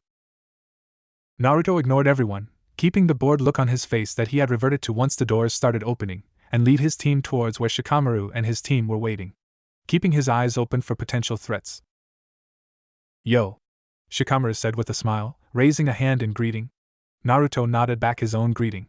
He and Shikamaru had been spending many evenings in each other's company, either playing shogi or watching the clouds, and on rare occasions going out to dinner with Shikamaru's team. Naruto was surprised at how well the two of them got along. Shikamaru also wasn't angry when Naruto told him about modifying the Nara clan's signature jutsu. He was more intrigued and asked him many questions about it. Sakura moved to stand near Ino and they began arguing, with Ino sending glances and flipping her hair at Sasuke, who stood quietly next to Naruto, waiting for the exam to begin. Naruto gave a nod of greeting to Choji as well, All of a sudden, Naruto picked up on a chakra signature that was very similar to his own. He also felt the Kyuubi perk up in interest. He looked over to the chakra source and saw a pale male with reddish-brown hair, dark shadows around his turquoise eyes, and the kanji for love on his forehead above his left eye. Naruto noted that he was wearing a Sunagekure Hittite. He seemed to sense Naruto looking at him, because he looked towards him. Naruto narrowed his eyes while the other gave him a look full of hate, also narrowing his eyes. So that was what Orochimaru had in mind, sending the Jinchuriki from Suna. Naruto saw the other's teammates look at him in confusion, before he heard someone calling to him. So we're all here then. It's been a while since we've been together like this. I see you even changed your outfit for the occasion too, Naruto. Naruto shifted his eyes to see 3 other Konoha shinobi walking towards them. Naruto could tell right away that they were the last members of the Rookie 9, from the blushing Hyuga girl's eyes, the dog next to the smirking male that spoke, and the muted humming of Kikeichu coming from within the last male. Naruto just shrugged in response, earning a confused look from the Hyuga girl and the Inuzuka's mouth to drop in surprise. He couldn't see the Aburame's reaction due to his sunglasses and collar, but he was probably surprised as well. What happened to you? Kiba, Naruto remembered his name being, asked loudly. Naruto just shrugged his shoulders again. My, you guys are attracting a lot of attention. A male voice warned. The group turned to see a male with light gray hair pulled back into a low ponytail wearing glasses and a Konoha Hittite walking towards them. Naruto kept his face blank, though he wanted to narrow his eyes. This new male had a scent of snakes around him and something about him was off, causing Naruto to feel cautious. From one of his few talks with Enko, whom would sometimes come and visit or spar with him when he was training in the forest, she had told him that Orochimaru had an obsession with snakes. You guys are awfully noisy for rookies. Naruto tuned out the conversation with the white-haired man, who introduced himself as Kabuto, and continued scanning the room until he heard Kabuto say that this was not the first time he had taken the test. Naruto noted that this Kabuto didn't seem bothered by having to retake it. So you must know all about these exams then, Sakura commented. Yes, especially with these. Kabuto replied, taking out some cards from the pouch on his hip. These are Nininfo cards. He told them, in response to the questioning look some of the Rookie 9 gave him. He placed the cards on the ground and took one out of the pile to show them what was on them. While he was distracted, Naruto quickly grabbed a few of the cards without anyone noticing and putting them in his pocket, to look over later and perhaps give to Kakashi to take to the Hokage. Naruto was told to just keep an eye out, not actually involve himself with the invasion, but he had wanted to do his own internal investigation, which Shikamaru had offered his assistance in when Naruto had told him about it, after grumbling for a while. While Kabuto was showing the rest of the Rookie 9 what was on the cards, Naruto was looking around the room, taking note of all the Oto and Suna nin that were there. It looked like there was only one team from Oto, but Suna had 10 teams. The Oto team was probably only there to keep an eye on things. After Kabuto put his cards away, giving them a strange look first, there was a bang and the examiners appeared in a poof of smoke. The tall and muscular male in front of the group wearing a black trench coat, with scars on his face, and a bandana Hittite that covered his head introduced himself as Marino Ibiki. Naruto's eyes shot to Shikamaru's, noticing the surprise in his. They were apparently taking this invasion very seriously, for the head of Konoha's torture and interrogation unit to be an examiner. Everybody come up and take a number. That number will decide where you sit. Once everyone is seated, we will begin the first test, Ibiki said. Naruto noticed that a male Konoha shinobi next to Ibiki had papers in his hand. He had already known that the first test was going to be a written one and had told Sasuke, Sakura, and Shikamaru. Once everyone had taken their seats, Naruto noticed he was next to the Hyuga girl. Good luck, Naruto-kun. Hinata told him timidly, with a blush on her cheeks. Naruto contemplated ignoring her, but she seemed nice enough and she was a Konoha shinobi, albeit a weak-looking one, for the daughter of the head of the Hyuga clan. He figured that being friendly with the head of the clan's daughter couldn't hurt for his political moves in the future. Thank you, Hinata-chan. Good luck to you too, he told her. She blushed and looked away quickly. Naruto furrowed his brows. What was that about? He thought to himself, looking back to the front of the room where Ibiki was standing, going over the rules while writing them on the board. So the point of this test is to cheat? Are the questions really that hard? They probably added some examiners posing as contestants to copy off of them. Naruto knew that his team would have no problem answering the questions. He also knew that Shikamaru would have gotten off his ass and studied so that he could move on, but he hoped the other two on his team would pass. He figured Shikamaru had told his other teammates about the test and had them study as well. Once Ibiki had told them they had an hour to complete the test, they were told to begin. Naruto flipped over the paper and looked at the test before doing anything. The questions were fairly difficult, but due to his extensive knowledge from reading and training, he knew the answers to all the questions. He wrote his name then, in the top right corner of the page, he created a small fuin, which would make any answer he wrote on his test seem as if he was just scribbling on it instead of writing in answers, and proceeded to answer the questions. He could feel Hinata glancing at him curiously from time to time, and wondered if she would get caught by the examiners thinking she was copying off him. He completed the test in 5 minutes, turning it over and sitting back. He saw Ibiki looking at him, since he was apparently the first to finish the test. Naruto looked him in the eyes and smirked. Ibiki looked blankly back, before giving him a smirk of his own. Naruto watched as teams were eliminated the closer the hour came to a close. Once 45 minutes passed, Ibiki told the contestants that it was time for the 10th question. So far, 13 teams had been eliminated for cheating. He explained the rules of the 10th question and told anyone who didn't want to answer the final question to leave. Naruto frowned. He hadn't heard about this specific part of the test. He figured it was probably something Ibiki had made up on the fly, just adding it before the test actually started. He continued sitting back, relaxed, with his hands in his pockets, waiting for the last question. He was actually surprised at how many teams were leaving. With only 5 minutes left in the test, 14 teams remained. Once the time was up, Ibiki gave a sadistic grin. "You all pass," he told them. Naruto raised an eyebrow, while many of the other genin yelled out in confusion and anger. Naruto looked to Shikamaru, who met his eyes. They both smirked at each other silently, saying how like head of TNI, messing with everyone's heads. All of a sudden, Naruto felt a familiar chakra signature coming towards them quickly from the left of the building. Just as he was raising his eyebrow in question, a blur came crashing through the building. Naruto's face went blank, as Anko appeared before the genin, with a banner behind her that he assumed said Test Number 2, led by examiner Mitarashi Anko, but her body was completely blocking the words, so he couldn't make them out for sure, and introducing herself loudly, telling them to follow her. Naruto gave her a deadpan look when she looked at him with a massive grin. "Wow, only 14 of you. That test must have been a good one, Ibiki. But my test will knock them down by at least half," she said, shaking in excitement. While the rest of the genin left with Anko, Ibiki collected the tests. Once he got to Naruto's, he turned it over and looked at it in confusion. Then he looked at the top of the paper and saw the fuin. His eyes widened in surprise, before he released the seal and the correct answers to all the questions appeared before him. "That Uzumaki Naruto, he's one to look out for," Ibiki thought with a smile, being one of the only people besides the Hokage and Kakashi to know that Naruto had been the one to supply the intel about the Suna invasion. As the remaining genin were making their way to where the second test would be taking place, Anko came up to Naruto and threw her arm around him. "Nice to see that you made it, kiddo," she told him, almost whispering in his ear. Her face came so close to his. She was deliberately rubbing her ample chest against him too. He kept his blank face on, arms crossed, even though he wanted to roll his eyes at her behavior. She was bringing attention to him on purpose. She was probably trying to make him everyone's target for the next test, which he knew to be a survival one. Sadistic woman? Naruto thought, ignoring the looks of surprise and confusion all the others of the Rookie 9 were giving him.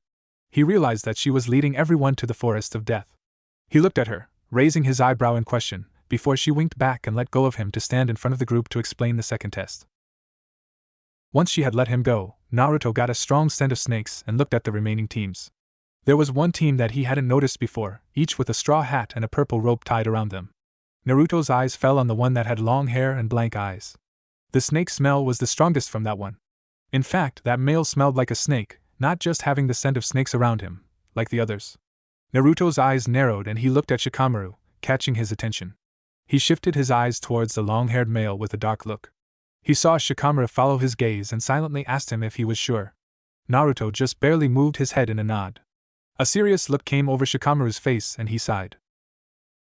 Naruto just had time to shift his head, barely missing the kunai that was aimed at his face. Anko was behind him the next second, and Naruto had to block the kunai she had aimed at his throat with his own. He saw many of the genin jerk in surprise. "Are you ignoring me, Naruto-kun?" Anko asked, saying his name huskily. "Never," he responded calmly, with a grin. Anko quickly shifted her kunai to rest against the tongue that appeared next to her, holding the kunai she had thrown, belonging to the long-haired man that had moved to stand right behind her. The kunai was pointed straight at Anko's face. Naruto tensed, ready to attack if the man tried anything. He saw Shikamaru tense as well, hands in his pockets. Naruto guessed that he was gripping a kunai of his own. "Here's your kunai." The long-haired man slurred around his tongue. Naruto looked back to him and met his eyes. He must have given something away in the look, because a look of surprise, quickly followed by one of intense interest, flashed in the strange man's eyes. Naruto narrowed his eyes in return. Why, thank you? But I don't suggest you sneak up on me, unless you want to die, she said with a smile, taking the offered kunai back, as the disguised Orochimaru moved away to rejoin his group. Naruto saw Shikamaru sigh in relief and mumble what Naruto could guess was Mendokosai. Now then, if you could all fill out these waivers while I explain the second test, we can begin. These are just so it won't be my responsibility if you die, which some of you will. Give these to those men over there. Anko pointed to two men sitting behind a booth that had an open curtain in front. After I have finished going over the details, Anko moved out from behind Naruto and began again explaining the second test. She also told them about the forest, which Naruto tuned out, instead focusing intently on not looking in the direction of Orochimaru, whom he could feel watching him. Once she got into saying what type of survival test it was, he went back to paying attention. 5 days to get a scroll and get to the tower in the middle? That's all she could come up with? So easy, Naruto thought, grinning at her when she looked towards him. Don't die, she told the genin with a grin, having finished her explanation. Naruto made sure that his team was the first to get their scroll from the men behind the booth. While he was behind the curtain, he made a clone and hid him in the shadow that came off the curtain, leaving him there after they received their scroll, and walked towards the entrance he would usually use when entering the forest. 5 days. Are we really going to survive? Sakura asked them with fear in her voice. Naruto turned to her, seeing that Sasuke had a worried look on his face too. We'll be fine. I've spent a lot of time in here, so I know a lot about this forest, Naruto told them in an attempt to reassure them. It seemed to work when they gave him small smiles back. Oh yeah. How do you know Anko-san, Naruto? Sakura asked him. I would run into her here in the forest every once in a while, Naruto replied. You guys seem close, Sasuke said blankly. That? She was just doing that to make me a target. She's evil like that, Naruto told them nonchalantly with a shrug. They were going to respond, when Naruto's eyes blurred momentarily, and then he smirked. We're a go, he said right before the gates in front of them opened. Naruto immediately took off, heading towards the tower at a pace just slow enough for Sakura to keep up. He wanted to get there as soon as possible, hopefully finding Shikamaru on the way and avoiding Orochimaru completely. He didn't like the fact that he seemed interested in him. It didn't look like he had any luck, as 5 minutes later he sensed Orochimaru and his team closing in on them quickly. Shit! Naruto said out loud, causing Sasuke and Sakura to look at him in shock, just as a large gust of wind full of sharp leaves came at them, cutting into them shallowly. Already? Sasuke yelled in surprise before the three of them were blown apart. Shit shit shit! Naruto kept saying in his head. He's gunning for us. He immediately took off to where he sensed the rest of his team was blown to, which was where Orochimaru and his teammates were. He let out his killing intent, to scare off the snakes that were closing in on him, so that he could get to his team without any interruptions. He knew that Orochimaru must be trying to send them his way to distract him, because the snakes usually stayed away from him. He got back to his team just in time to see Sakura and Sasuke fight off a genjutsu Orochimaru had placed on them. Naruto leaped in front of his teammates, growling angrily at Orochimaru, focusing all of his killing intent on him. He could tell that it was affecting Sasuke and Sakura, but at the moment he didn't care. This was a Sannin, an S-class missing nin that Naruto could not hold back on whatsoever, or else it could cost him and his team their lives. Ah, Naruto-kun. I thought the snakes would distract you for longer, Orochimaru said calmly, hiding his surprise. They know to stay away from something more dangerous than them, Naruto replied, trying to calm down. If he was too emotional, he could mess this up. He needed a clear head. What he really needed was for Sasuke and Sakura to be somewhere else, so that he could go all out on Orochimaru without worrying about their safety.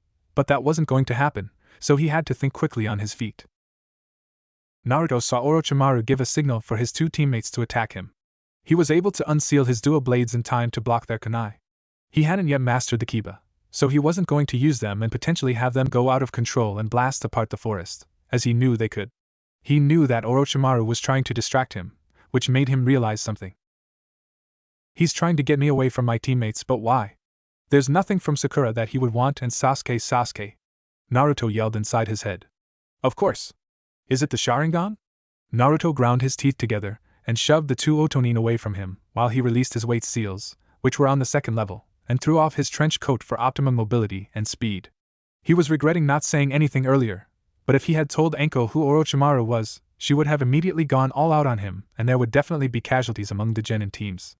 That would cause a political fallout between the shinobi villages, since Orochimaru was Konoha's responsibility, and it would fall on them if any genin from other villages were killed. Sasuke, Sakura, be careful. He's an S-class missing nin, he yelled to his team, blocking the kicks aimed at his head and hands.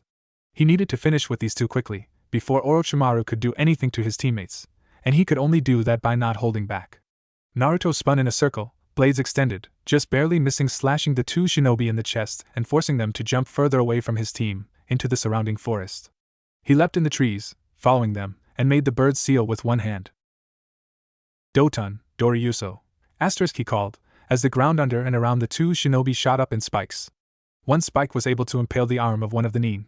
The other jumped out of the way, with just a scratch on his leg. Naruto was on the one that was scratched in an instant, slashing with one of his blades. The blade once again just missed, but he had surrounded it with his chakra, which extended the blade's reach, this time cutting shallowly into his chest. He heard the other shinobi and started moving before it was too late. Suiton, Suigaten asterisk. The Otonin yelled, as water arched above and then downward, spiraling toward where Naruto had just been standing. The water impaled the ground, causing mud and water to splash the area. Naruto used this to hide his movement as he sped towards the nin, one hand in the boar seal. Raiton, Jibashi star, he said, lightning shooting out of his hands, mixing with the mud and water that was barreling towards the Otonin and electrocuting him.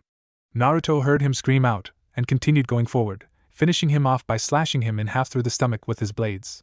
He then turned on his heel and ran at the remaining Otonin, who was trying to get up after being pelted by mud and water while holding his chest. Naruto didn't slow down, just lifted his blade, running past him and decapitating him on his way back to where Sasuke and Sakura were facing Orochimaru. With Sasuke and Sakura after Naruto left them, Sasuke didn't waste any time attacking the man who had introduced himself as Orochimaru earlier. He activated his Sharingan, which, thanks to his training with Naruto, was fully developed with all Tree Tomo. You've already fully developed your Sharingan? Very impressive, Sasuke-kun, Orochimaru said in surprise. Sasuke had gotten stronger than he thought. His tongue slipped out of his mouth from his excitement. Sasuke used his speed to try and get behind Orochimaru in an attempt to kick him, but the Sannin dodged and used his tongue to wrap around Sasuke's leg, throwing him away from himself. Sakura had advanced on Orochimaru right after Sasuke, her hands already glowing green, attempting to hit him in a vital point. Before she could, Orochimaru turned and backhanded her away, making her slam into a surrounding tree. Katan, Gokakyu no Jutsu asterisk, Sasuke yelled, expelling a massive ball of fire at Orochimaru.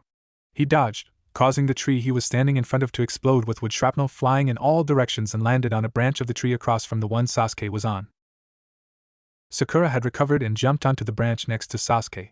Even though the fireball had missed, the heat was enough that Orochimaru's face was melting. He peeled off the face he had used as a disguise and smiled with his tongue once again out. You've gotten strong, Sasuke-kun, Orochimaru said seriously. He didn't know how Sasuke had gotten this strong so quickly. It made him worry about his plan. Sasuke was supposed to come to him for power, but it looked like Sasuke was becoming more powerful already, and he was worried that Sasuke wouldn't feel the need to come to him later. Either way, it cut down on the work he had to do before taking over his body. Just wait. That's nothing, Sasuke said angrily, before throwing all of his weapons at Orochimaru with precision. Sakura! He yelled. Sakura created a genjutsu which turned the 20 weapons Sasuke threw into 200. While Orochimaru was dispelling the genjutsu and dodging, Sasuke once again came at him quickly going through 7 hand seals. Katan, Hozenka no Jutsu, asterisk he yelled, shooting a volley of blazing fireballs, some of which caught Orochimaru's clothes, singeing them. Once Orochimaru landed on another branch, he turned into a massive snake and charged the two. Sasuke and Sakura were caught by surprise and would have been hit if Naruto hadn't come flying out of nowhere, body slamming the snake, making the head explode at the force Naruto used when it hit a tree. You guys okay? Naruto asked, looking them over. They nodded mutely at him, with wide eyes, seeing that Naruto was covered in mud, blood, and water. Good, he said, turning back towards Orochimaru, to see his human body coming out of the snakes. He hissed angrily at Naruto. You have also gotten stronger, I see, Naruto-kun, Orochimaru said with narrowed eyes. How could this be? Their team was far stronger than he had been told. If he had known how strong they were, he would have brought some of his experiments instead of useless pawns. Naruto didn't answer, he just charged Orochimaru head-on with his blades. Orochimaru was taken by surprise at Naruto's speed and his arm was slashed while dodging. He used the blood running down his arm to activate his summoning contract. Kuchiyos no Jutsu **. He yelled, summoning a massive snake, which immediately came at Naruto. Naruto dodged by jumping in the air and flipped, landing upside down on a tree branch. With a burst of chakra, he pushed off, propelling himself downward while he held his dual blades out in front, leading the way. The blades pierced the head of the snake, and with Naruto's momentum, made the snake's head slam into the forest floor, causing Naruto's blades to go in deeper. While Naruto was dislodging his blades from the snake, Orochimaru's neck elongated, making his head shoot off his body like a snake, and he bit Sasuke's neck. Naruto sped forward, attempting to cut off Orochimaru's head by slicing through his elongated neck, but while Orochimaru was retracting his neck, he wrapped it around Naruto, biting him in the shoulder. Naruto held back a scream at the assault of Orochimaru's chakra entering him. He could hear Sasuke screaming near him as his feet gave way after Orochimaru released him. It had been a quick idea on Orochimaru's part to put the curse seal on Naruto and not just Sasuke, but he was impressed by Naruto's skill, which currently surpassed Sasuke's, and felt that Naruto could be a vital addition to his team. Not only that, but Naruto was an Uzumaki and Orochimaru had a particular fondness for that clan and their incredible abilities. "See you very soon, Sasuke-kun, Naruto-kun," Orochimaru said, as he dispelled the fatally injured snake and sped away from Team 7. Sakura was left in shock, holding the still screaming Sasuke, looking between him and Naruto, who was doing his best to hold onto the thin branch he had been dropped onto with his weakening strength. "Naruto!" Sakura yelled, watching him lose his grip and fall from the branch he was on towards the ground. Before Naruto had hit the ground, he felt arms grab him. "Oof!" he heard from beneath him, as he landed on whoever had grabbed him. "Damn, you're heavy, Naruto." "It's all muscle," he retorted automatically, before realizing who had caught him. "Nice timing, Shikamaru." He tried smirking at his friend, but it came out as more of a grimace. The pain he was in was on level with the pain he felt after releasing the Kyuubi seal for the first time. Naruto attempted to stand, but his vision swam and he fell back over, blacking out. Shikamaru and Sakura looked at each other blankly. "We should find shelter while we wait for Naruto and Sasuke to wake up," Shikamaru said. "I saw a place that would work well not too far from here."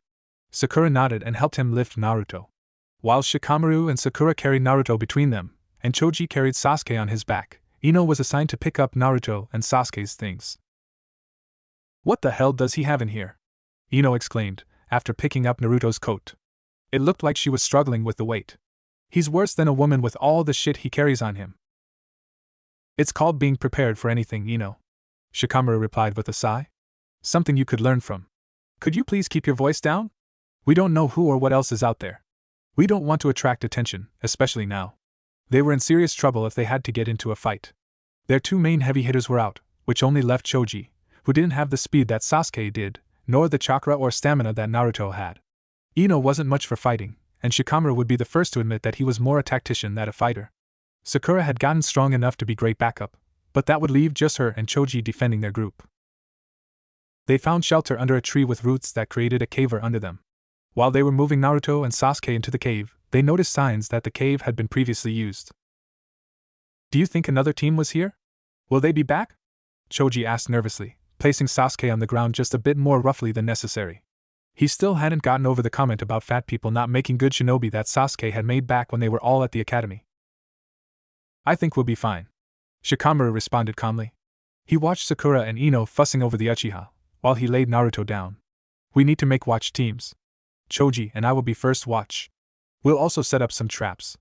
We'll come and get you to take over after midnight," he told the girls. "You should get some sleep.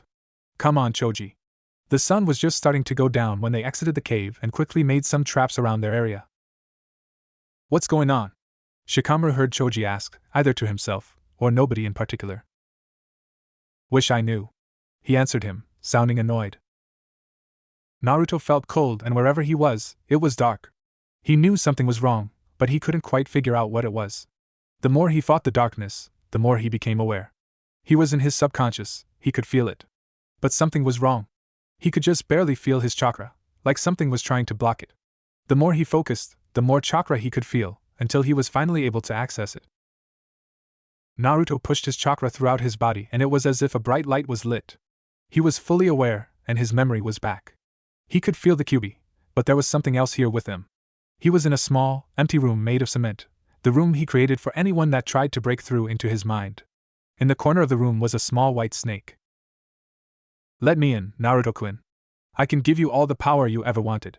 I can make you strong," the snake hissed persuasively, with Orochimaru's voice. "I don't need more power. I have all the power I could ever need," Naruto told the snake with an angry growl. "I can teach you things you never even knew about before. Let me in and I will open your eyes to more than you ever imagined. I can make all of your dreams come true." The snake was slowly slithering its way towards Naruto. When it was close enough, Naruto materialized a sword into his hand. This was his mind and he controlled what happened in it. He slashed the snake in two, then burned it. "I don't have dreams," Naruto said, watching the snake turn to ashes. He frowned. There was something else here, but he couldn't tell what it was. It didn't feel like anyone was trying to get into his mind, but his chakra felt slightly different.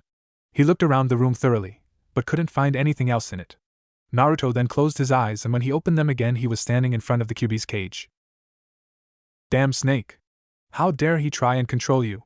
You did well, destroying that vile creature and not giving in to it," the Kyuubi told him. He was sure anyone else would have given in. Power was incredibly addictive, but his Jinchuriki was strong, both mentally and physically, and would never fall prey to cheap promises of easy power. "There is something else here. Can you feel it?" Naruto asked him. The Kyuubi lifted his muzzle, almost as if it was sniffing, and tilted his head to the side, closing his eyes. "I feel nothing but us," the Kyuubi finally answered. Naruto frowned. Was he just imagining it? He couldn't place it, but he knew something was different. He nodded to the Kyuubi and then left his subconscious. When Naruto came back into his body, it felt incredibly heavy and he had to struggle to open his eyes. When he did, he stared blankly ahead in confusion at the ceiling of the root cave. Why was he at his second home? He shifted his eyes to his right, finding Sasuke laying next to him. He could feel the same chakra that came from White Snake coming off of him. Naruto narrowed his eyes and rolled onto his side to get closer to Sasuke. Just as he was reaching for the Uchiha's collar, he suddenly became aware of the chakra signatures outside the cave. He recognized Sakura and Shikamaru's team's chakra, but there were 3 others there as well. Naruto struggled to his feet and, using the roots for support, made his way to the opening of the cave. When he got there, he saw Ino and Choji tying up 3 knocked-out shinobi. Naruto recognized them as from Amigakure. "Looks like you guys didn't need my help," Naruto told them. They turned to him, each with looks of relief on their faces. "Naruto, you're okay," Sakura said, running up to him and hugging him. Naruto froze in surprise, looking at Shikamaru blankly. Shikamaru just gave him a sympathetic smile back. It seemed Sakura realized what she did and let go of Naruto quickly, with a deep blush on her face. "Is Sasuke up too?" "Nope, still out. We should head to the tower anyways though. We need to get out of this forest," Naruto told them. "But we don't have enough scrolls. We both have heaven scrolls and we were able to get an earth scroll from the AIM team, but we still need one more," Ino said. Naruto and Shikamaru shared a glance. Both had matching grins when they pulled out both the scroll of heaven and earth from their pockets. "We've had both scrolls from the very beginning. The one we just got is an extra," Shikamaru told them. His smirk grew larger at the shocked looks on the rest of their faces. "How?" Choji was the first to ask. Shikamaru turned to Naruto. "I had a clone swipe them from 2 teams before they even entered the forest. There wasn't a rule stating we had to wait until we were in the forest before we took them, so I just jump-started on it. I had a clone give one of the extra scrolls to Shikamaru and I took the other," Naruto said with a shrug as he and Shikamaru put the scrolls away. "Now we should really get out of here," he said, walking slowly back into the cave, still leaning against the roots, followed by the other 3. "What do we do about him?" Shikamaru asked, gesturing towards Sasuke with his thumb. They all looked blankly at the still unconscious Uchiha. "What do you think happens when you seal something into a scroll?" Naruto asked seriously after a pause. "Think it would work on a person?" Choji asked with just as much seriousness. "Only one way to find out," Shikamaru threw in. "No!" Sakura and Ino yelled at the same time, covering Sasuke with their own bodies. The 3 males just gave them deadpan looks. "We weren't serious," Shikamaru said, but it sounded only half true. Team 7 and 10 made it to the tower later that evening. It had only taken them a little over a day and a half to complete the test, and it looked like they were the first teams to arrive. Luckily, they did not have any further interruptions on their way. They entered the tower, Naruto leaning on Shikamaru for support, Sakura and Ino carrying the backpacks and Naruto's coat, and Choji once again carrying Sasuke on his back. The moment they stepped in the tower, they were met by the Hokage and Kakashi. Kakashi, take Sasuke and follow me. Naruto, you come too, the Hokage demanded. Excuse me, Hokage-sama, but I believe Shikamaru should come with us. He knows of the situation, Naruto requested. The Hokage gave Naruto a disapproving look at first, then a look of contemplation. Nara Shikamaru? Shikaku's son? He asked, looking towards Shikamaru. Yes, Hokage-sama, Shikamaru replied, with his head lowered in respect. Very well. You may come. The Hokage relented with a nod, leading Kakashi, who was carrying Sasuke, Shikamaru, and Naruto further into the tower. How much do you know? Everything, Hokage-sama. Shikamaru replied, everything. He emphasized, noticing the glance the Hokage and Kakashi shared, to which Naruto gave a nod of agreement. They shared a surprised look, before a relieved smile showed on their face. You have an excellent friend there, Naruto, the Hokage told him approvingly. He's alright, Naruto replied nonchalantly with a shrug. And you're an egotistical prick, Shikamaru replied in kind. Naruto again just shrugged, but they shared a smile. Children these days, Kakashi said with a sigh, shifting Sasuke slightly on his back. The Hokage cleared his throat with a smile, before it disappeared and he got serious. We found some bodies of grass nin outside the forest of death. They were missing their faces, which are believed to have been removed and used as a disguise. We received word from the examiner, Mitarashi Enko, that she believes it was Orochimaru's doing. The Hokage informed them. Naruto nodded. My team encountered Orochimaru and 2 of his men in the forest. It would seem that their target was Sasuke. My belief is that they are after him for his Sharingan. We were able to hold him off, and I disposed of his accomplices, but he did something to Sasuke, Naruto reported. Why do you believe that Orochimaru was after Sasuke? The Hokage asked. Once my team entered the forest, we were almost immediately confronted by Orochimaru and his team. He sent his 2 accomplices to distract me while he went after Sasuke. It seemed as though Sakura wasn't even on his radar, since he didn't look at her once. Once I had disposed of the 2 diversions, I entered back into the fight, during which Orochimaru was able to bite Sasuke and inflict his curse seal of heaven on him. Naruto had checked Sasuke's neck before Choji picked him up earlier and verified what he had theorized after waking up. The Hokage and Kakashi narrowed their eyes. This is disconcerting news. And what has happened to you? The Sandaime asked, eyeing Naruto. Oh, just a bit of chakra exhaustion. I should be fine soon, Naruto replied with a shrug, hoping they wouldn't get suspicious and ask more questions. His chakra was actually a bit low after trying to fight off Orochimaru's from invading him. If they knew Orochimaru had bit him as well, he didn't know what they would do with him, but it wouldn't be good and they would definitely pull him from the exam. Did you find out anything else? The Hokage asked, opening the door to a small room that only held a chair in the middle. Naruto figured this was probably an interrogation room. Kakashi walked over to the chair and placed Sasuke into it backwards, leaning him forward so that his chest was against the backrest. A few things. The first being that I think we have at least one internal spy of